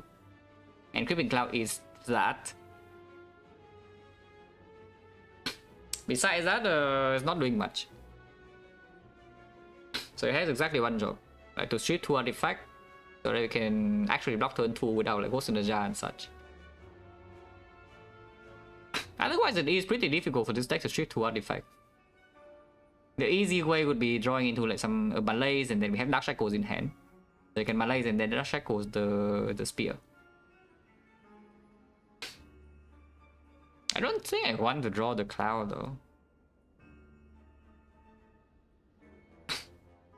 Especially if without the Apple, yeah? Especially if the Apple is late, I don't really... And we are getting hand clocked, and this is even worse. Yeah, probably skip. Fight. And now the Master Strategy... In this side, Master Strategy is better than second Apple.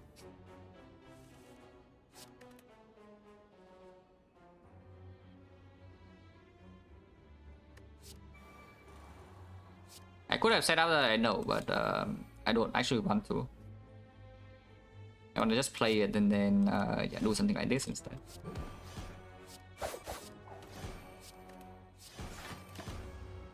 Now we have 0 cost backflip. It is great. You can also play the red form here, but there's no need to.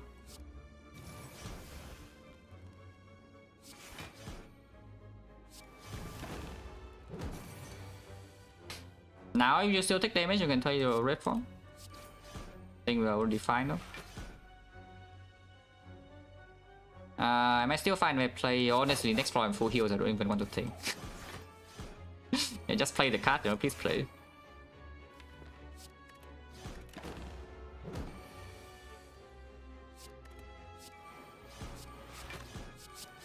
Let's play.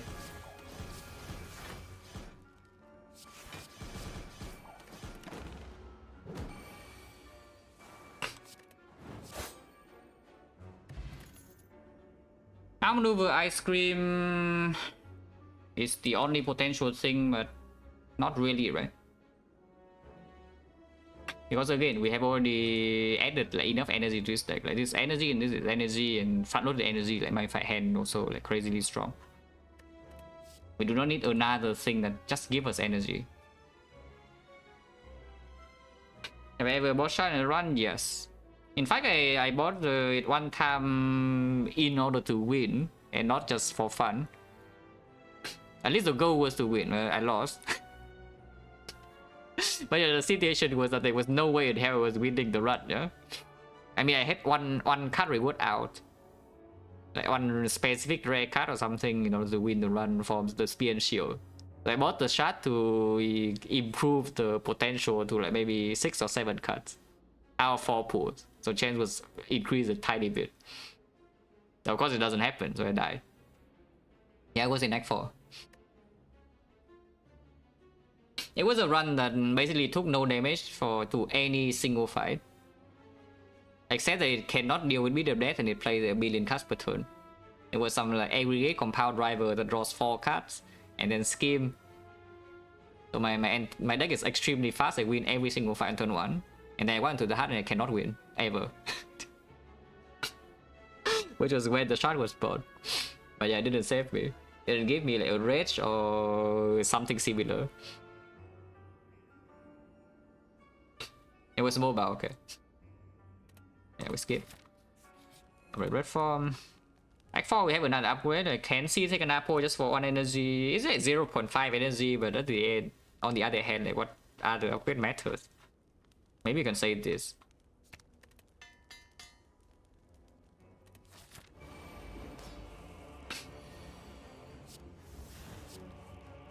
Ow.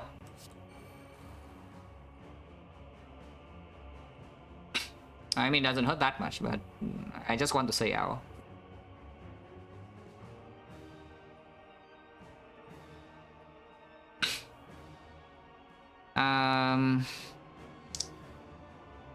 So we can weaken.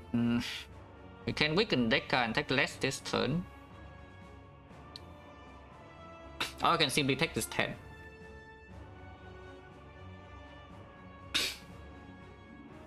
Which I was gear broken, yeah, those are for memes, no? It's like the clad and then the few runs after was a silent with shot. I didn't care.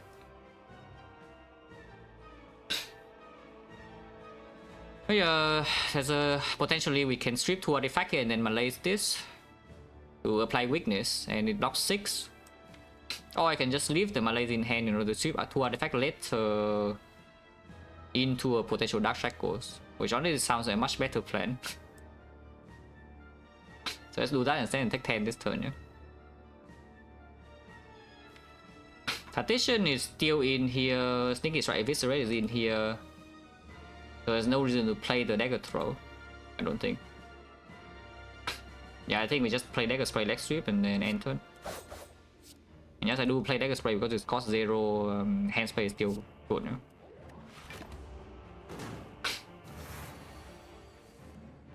Okay.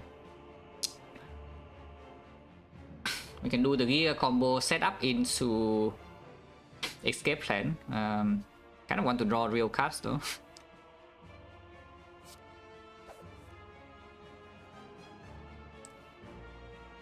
In fact, I don't even think I want to play this 1000 cards. This card 1000 cards plays the tools and then play P-Star Strike to get the cooldown stack and then play, you know, the block cards. I don't even want to play this.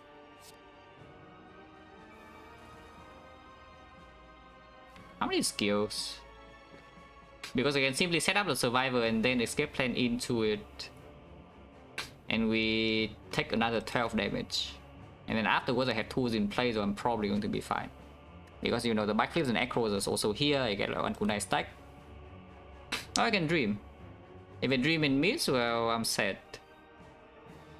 Actually, I take less because I can even malaise before playing survivor. because Survivor is set up. So I can set up here, play 2 attacks, strip on artifact here, so this guy goes to 1 artifact layer only. And then we escape plan guarantee this Survivor to block 6. And then we malaise, it will weaken this. And then we play Survivor block 12. Our hand is empty, and the next turn I can get on. But I draw 6 with the 2, so hopefully I don't get on. Also, you see why the Distill Chaos, yeah, over Liquid Memories. Because all the bad draw orders would make the Liquid Memories not very good. But the Distill Chaos can reach for 3, and I don't mind playing random red forms. In Act 4, not here. If we Distill Chaos into an early red form in like Awaken 1 or something, everything's horrible. I have Nightmare Escape Plan. I have Nightmare basically anything you can think of, like Strike, Defend, Ascender's Bane. I don't think I have ever Nightmare Normality, so there's that. But yeah, a real card, yeah, Dodge and Roll, Escape Plan, whatever, like all Nightmare.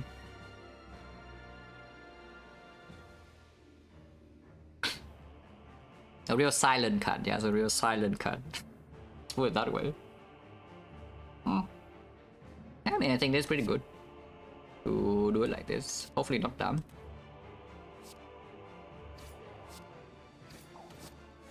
Yeah, 0 cost survival because of setup, so we can play Malaise first. Then block. This one can take a lot of damage, hopefully not. I guess we're taking some damage. Not that much though, but yeah, bottom decking triple backflip and the Echo. And this is when the master strategy would be good. Yeah, so we bottom deck like 4 cards instead of 1 card.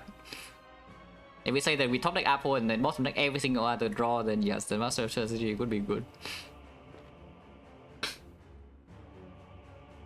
In this position, I mean, just play triple block and be set.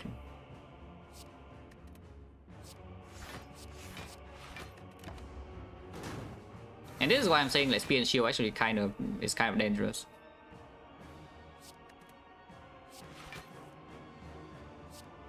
You'll find because it's weakened from turn before, and your next turn we will actually draw into a card draw. Film is also bottom deck, so we can not strip artifact here to block with Whale or Shackles either.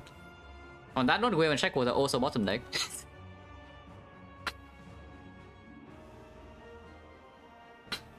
What is this draw though?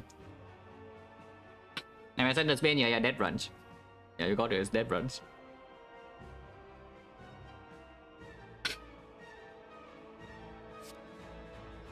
And yeah, Sneaky Strike. We just get the kunai stack here then. Holy the boot. There 1 defend in hand and dodge and roll in place is not the worst. But this draw is exceptionally bad, yeah? With that said, we still only took 18 damage, so how bad is it really? Yeah, even the draw this bad is only 18 damage. So maybe it's not that bad after all. Holy. Yeah, now we get kunai stacks and we get cards in our hand with pyramids. Hopefully we're fine.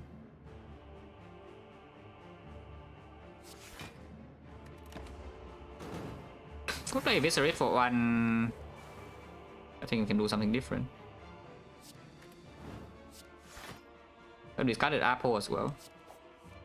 We can always do that.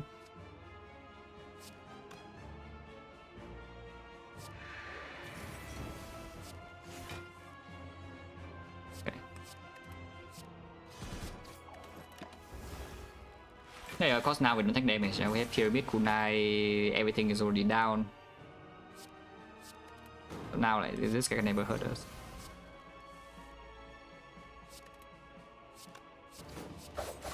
Boot. It dies to calendar, so we don't even take the damage. No, not damage, but he doesn't even gain strength buff for this. Not that it matters too much. But this fight also shows you why I say that maybe we still want more echoes and backflips, yeah? Because apparently if every single one of them is bottom deck, then our early turns are not very good. You know, that's fine. Act 4 we have full heal, so just don't die in the second fight, and then we have 2 potions full HP.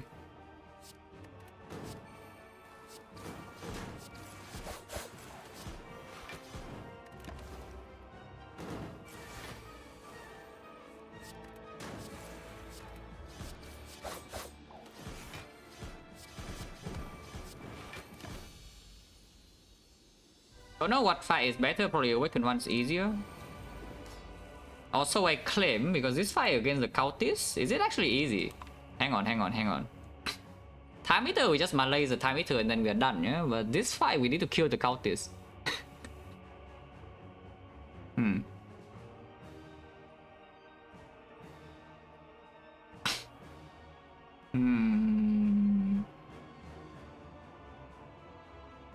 By the way, this turn I'm also taking a lot of damage.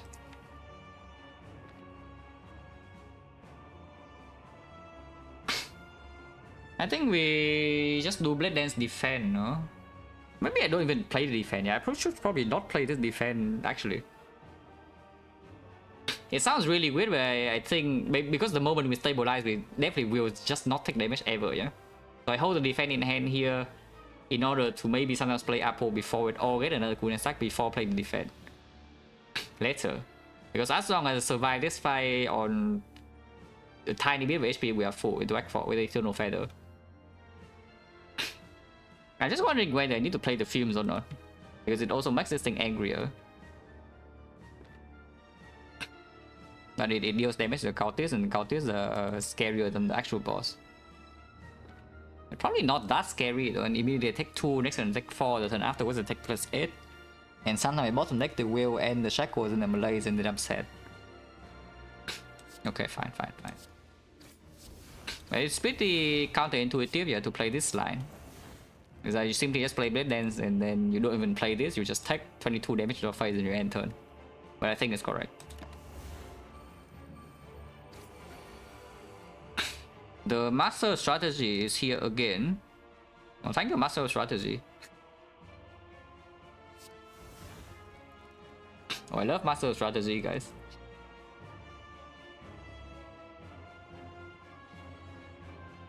So we get Kunai first and then draw, yeah?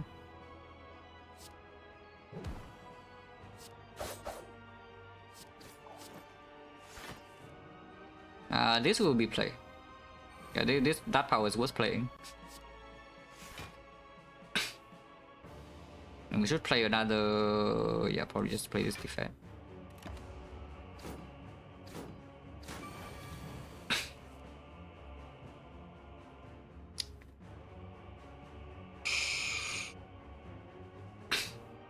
This might be able to be played, but this will not be played ever, so I should just discard it. To be fair, that if we play that, you can discount something, but yeah, usually not. Let's keep getting Kunai, yeah?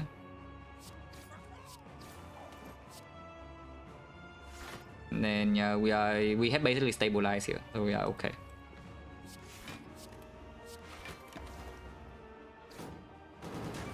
Yeah, and if we end this fight on 1 HP, we're still full into next act, so it doesn't matter at all.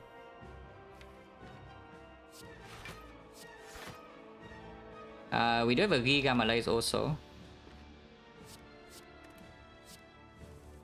And we'll probably be coming down at some point.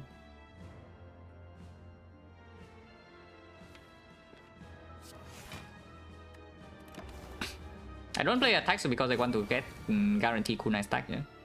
Platforms are being played. Can Shackles now, can Whale now, doesn't really matter. Like, this fight is already over. Kind of. Shackles now.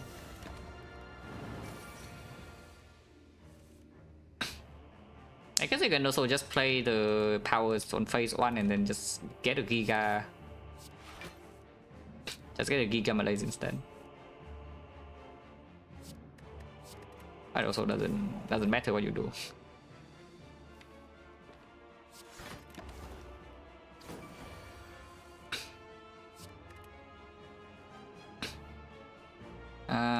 Malays for 12. Oh, we can do better. Let's do better. You can also just Malay second half because it's funnier to look at this guy having like 0 strength. As in attack was the 10 some 0. Maybe do that.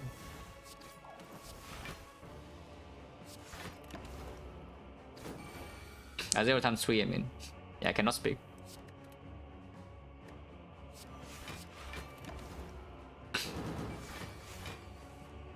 Yeah, maybe I should play Fumes. Otherwise we deal no damage.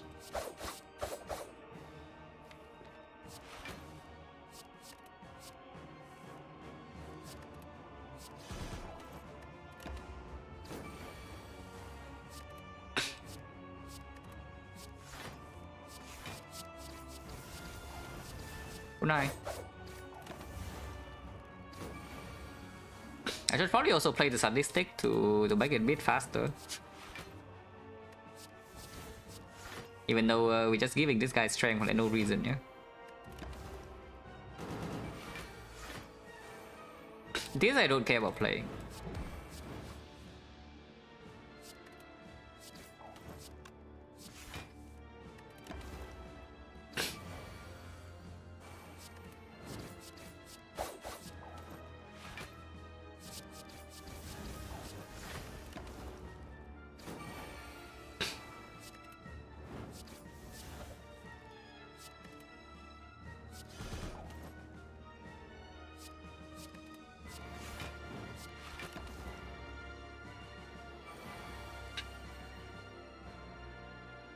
Yeah, card 6, yeah, it doesn't matter. I do not worry about whatever I do for this fight from here because my brain is already off.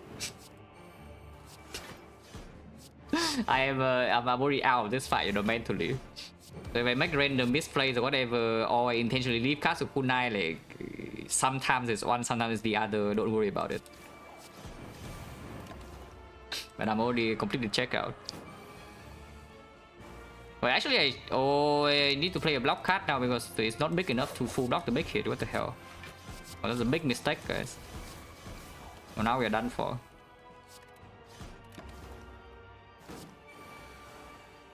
Yeah, now we're actually done for because I need to block 3 damage once every few turns. What the hell? How did this happen? Ah, dodge and roll, yeah, dodge and roll got me.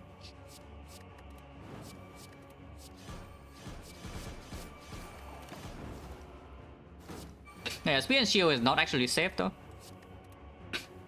I mean, it is safe with the Ghost in the Jar, but it's not safe because if we have to use the Ghost in the Jar in the Spear and Shield, then the hard fight is not safe. We'll see. Spear and Shield fight would be a lot safer if we have 2 Reform Plus. For some reason, they don't have it. Don't ask me why. Is Spear and Shield ever safe? Yes, in many runs, maybe including this one. I just need to find a way to block cleanly first cycle here, maybe pellets or souvenir, yeah? Then we can just use this Ghost in the Jar and Spear and Shield and be fine. So here we can do +1 energy with Apple, which actually matters. +1 energy with the tools, which also matters. I think we upgrade the second Apple, no, in this spot. Maybe the most likely upgrade to play, yeah, of all of these. Yeah, I think we just do that.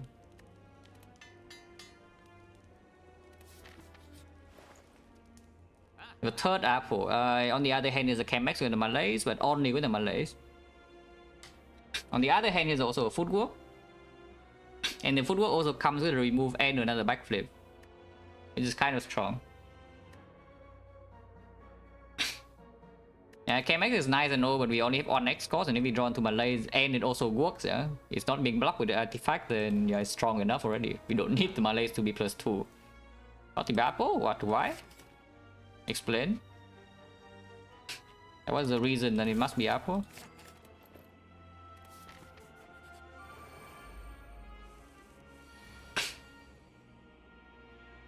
Yeah, now we do have a Footwork Plus in play. That's good. I like Footwork Plus. I do not like the fact that I missed the draw there though, but losing this HP and keeping the Ghost in the Jar is still okay, yeah? I bought these fumes. It's okay. Strip artifacts I can wheel next turn. And fumes can discount 1 of 3 as well. If we discount this, then it also 1 of 2. It's actually higher than 1 of 3. It's funny. You see this turn, you see how funny it is. Like one floor before we were just saying how about Spear and Shield is not safe, and now you want to be funny. Interesting.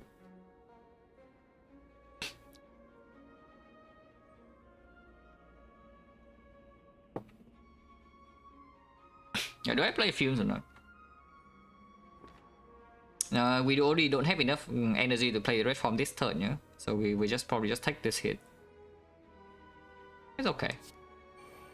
Discount backflip anyway. And then yeah, football plus by the way, full block. This turn can take damage, but master strategy could be good here.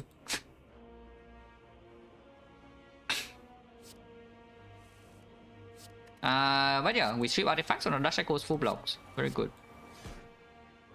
By full block, I mean we take 2 because you know the burn is here. But yeah, Dash Echoes, the Dash Echoes card, pretty good. We get a kunai now, we know count gamble, so there's no need to keep cards in hand. This one can take a lot of damage. But red form is here, so your fight's over. We only took 2 damage. Perfect HP. Oh, it's true. Because I upgraded the Apple, now we don't know. I think with hindsight, it has the same draw though. It's like if I upgrade a different card at the fire, but I do the same thing in the shop, I think we draw the same. But we can check after. Yeah, we can check after. But yeah, we have perfect HP. All calculated, by the way, in case you're wondering.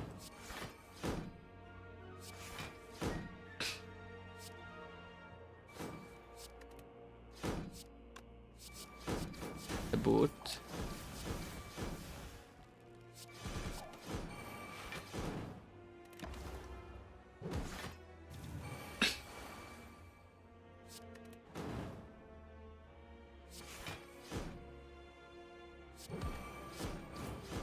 Thing's dead, and so we can just dump a lace here. And of course this guy never deals damage to us, yeah?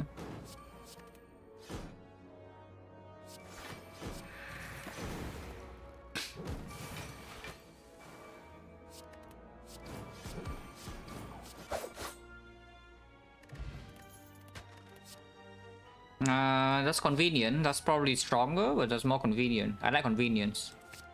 Because now that I have Ghost and Jai intact, full HP, a freaking fairy and a helix, we're probably safe.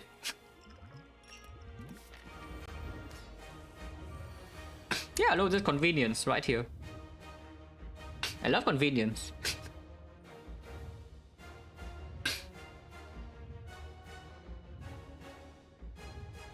A silence stronger than current defect. I think all 3 are roughly the same. Maybe 2 or 3 years ago you can say my silence stronger than the other 2. But nowadays they would say the 3 are equal, yeah, in skill. Roughly, honestly all 4 characters are roughly equal. If you ask me to give a ranking, I don't even know.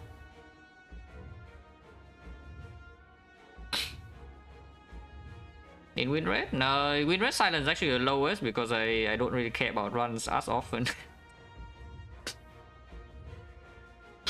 Yeah, silence is the character I care the least about nowadays, so you will see me throw more random crap.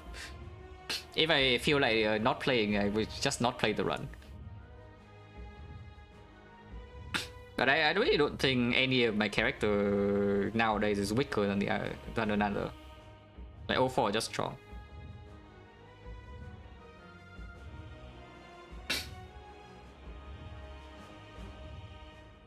Design-wise, who's the easiest winner among the 3? Depends on who you ask.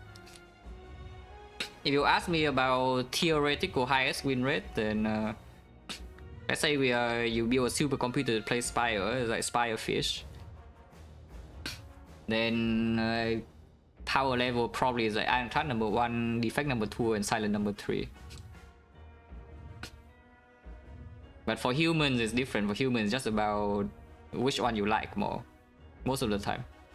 At least before you get to very high win rate. If you are lower win rate, basically you're newer to A20, or maybe you're like winning maybe half your runs or something, usually Ironclad is also the strongest there. And at some point you will see, when you progress enough, at some point Ironclad becomes the hardest character to win. And then the other two get exponentially easier. Once you get to around, I don't know, like maybe 75%, 80%. Then Ironclad is very difficult to win more than that. But it's easier to get to that point. It doesn't mean anything about character strength, no. It's just that the difficulty curve is different.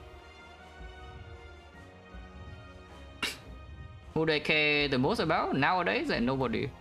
In the Spire, at least, the characters.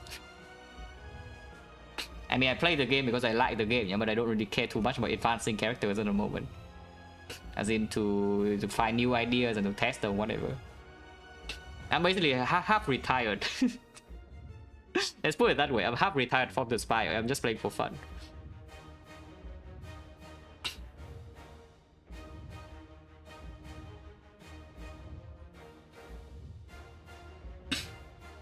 But here, yeah, what's the plan? Like backflip go to 3, and then this goes to 1, and then this goes to 0. Oh, we don't care about Helix. Maybe I just don't care about Helix. I mean, Helix just sucks now. Nobody cares about Helix, so goodbye. Wait, that is actually a mistake. Big mistake, big mistake. I actually forgot. See, like, this is why chat is sometimes freaking distracting. Yeah? You made me miss like the only thing that's important in this fight. Yeah, exactly. I was planning to actually win this fight without taking any damage, and now we already lost one. What the hell? So now, like, how do I get like perfect HP? Okay, I cannot. It's already done, guys. It's over. No, I mean, if we already lost HP, then might as well just lose more, no? Yeah, master strategy could be good here. I mean, I can also exhaust the thing. Yeah, that I don't think I could play though. If I exhaust this now, like, is there a reason so that it don't take beat of death? Yeah, that's not the reason.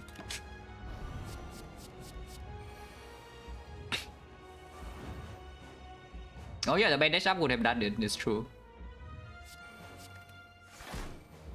Wrong order again, doesn't matter. Tools is not down yet, right? So again, no reason to play more cards. So we can ghost this turn, or you can also just not. I'm lazy, so I will just ghost. Ghost with ATM is also very convenient, you know, because you can just yeah, not put a shift in your discard. Yes, that's what you can do. Don't worry about it.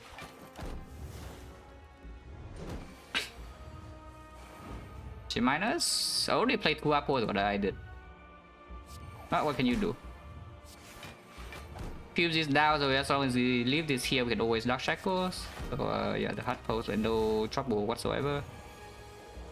47. It looks like a big number at first glance, but at the same time, it's like very small.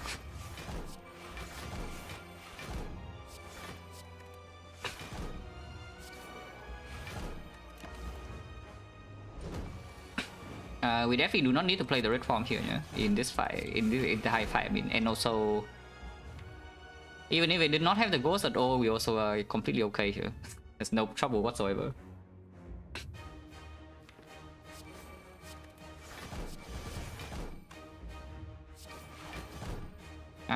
This is still full block, right? It is. I do Malaise now just because if I Malaise later, I lose all my energy, yeah? So blocking with Shackles is a bit better anyway. Wow, Thunder's going in. 3 times 15, and very scary.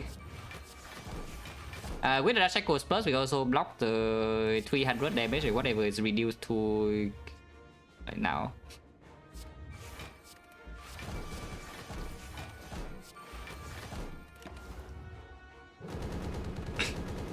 Yeah, the final boss are very scary.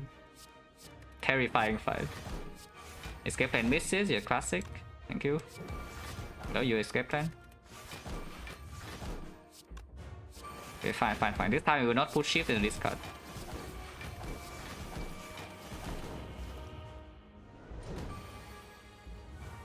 But yeah, earlier somebody was asking like, how do we want to scale damage in... how do we plan to scale damage for the endgame bosses for the late game? And you see why I answer the way I did, right? It's like, how does a boss scale damage? You see here, like this is turn 10. The HUD is not even close to that, it's a 284. And how much damage have we taken and how much damage are we going to take? Yeah, like none. The HUD is going to try its best, but it cannot do anything, you know.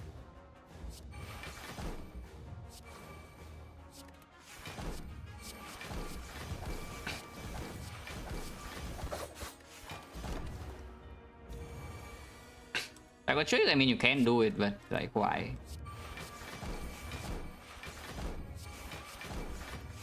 You also don't need to play the shackles to block.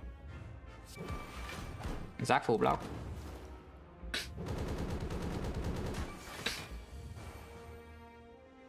Should I trick waste red form? Yes. I don't want to play red form.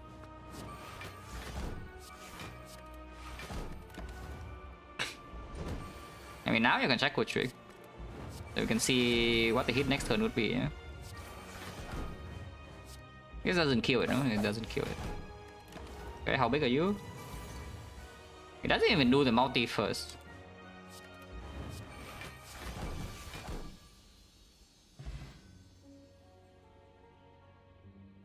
But I mean, Silence Invincible, what's new, right?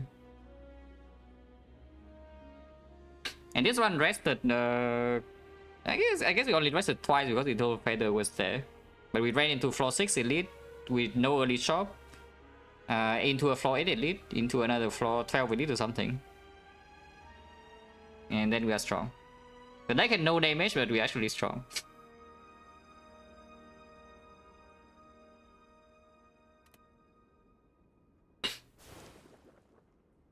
Shackle Trick, you will play strength debuff on the off turn, not the Malay though, it's like temporary strength debuff like Fixing Wheel or Dark Shackles.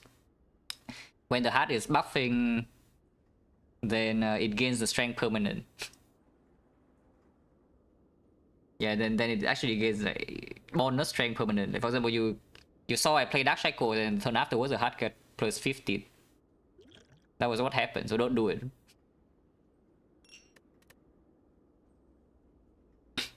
I mean, early game is really interesting for this one, for sure, because it's unusual, yeah? And we just have like the boot and the calendar, and then, you know, 2 dagger spray minus. It was just enough damage to get us through everything in early game, and then afterwards we scale with other ways. Like we scale dexterity with the kunai, we have apotheosis, we have the pyramid. So then you just block.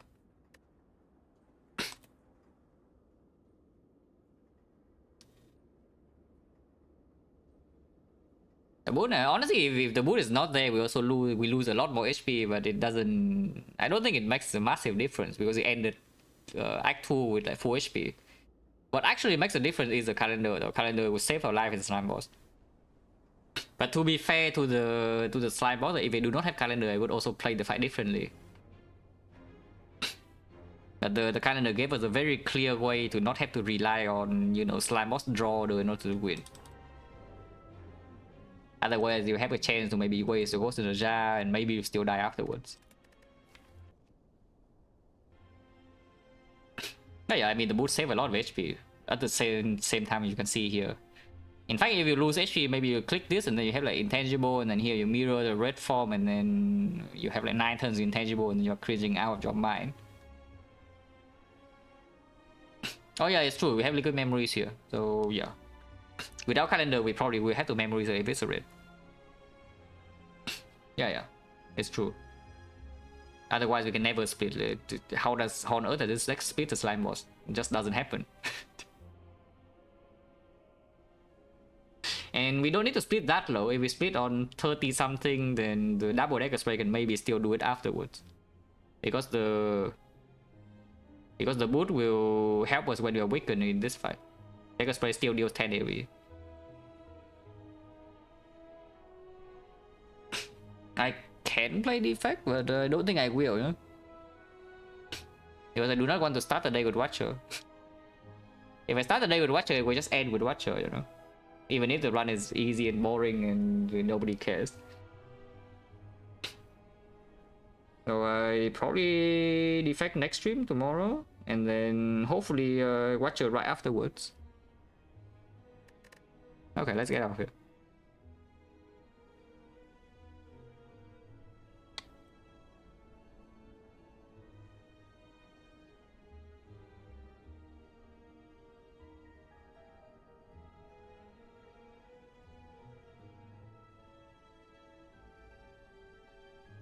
Good timing, because my cat is also demanding something.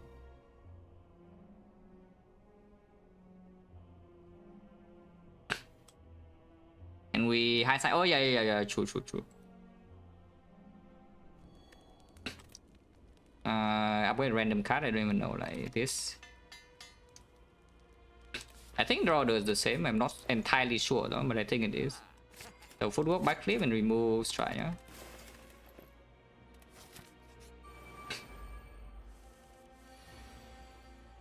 Ah, the master strategy. Wait.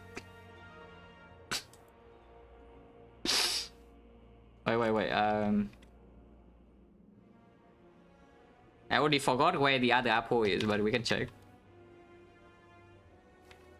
Ah, it's not too late. Yeah, it's not too late. It actually also draws into the apple right now. It's just that you need to spend more energy. Actually, you don't. Your master strategy and then escape plan, yeah, and you draw into this. Okay, never mind. Okay, sure. Master strategy does the same thing in this fight because both apples are top deck. But the one we pick from sensory don't show up first.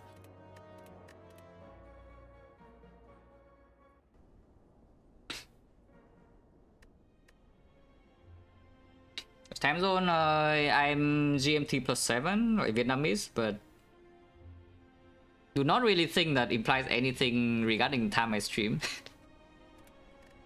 Is what I would say if I knew to the stream. My stream time is like a few hours after I wake up, whenever that is.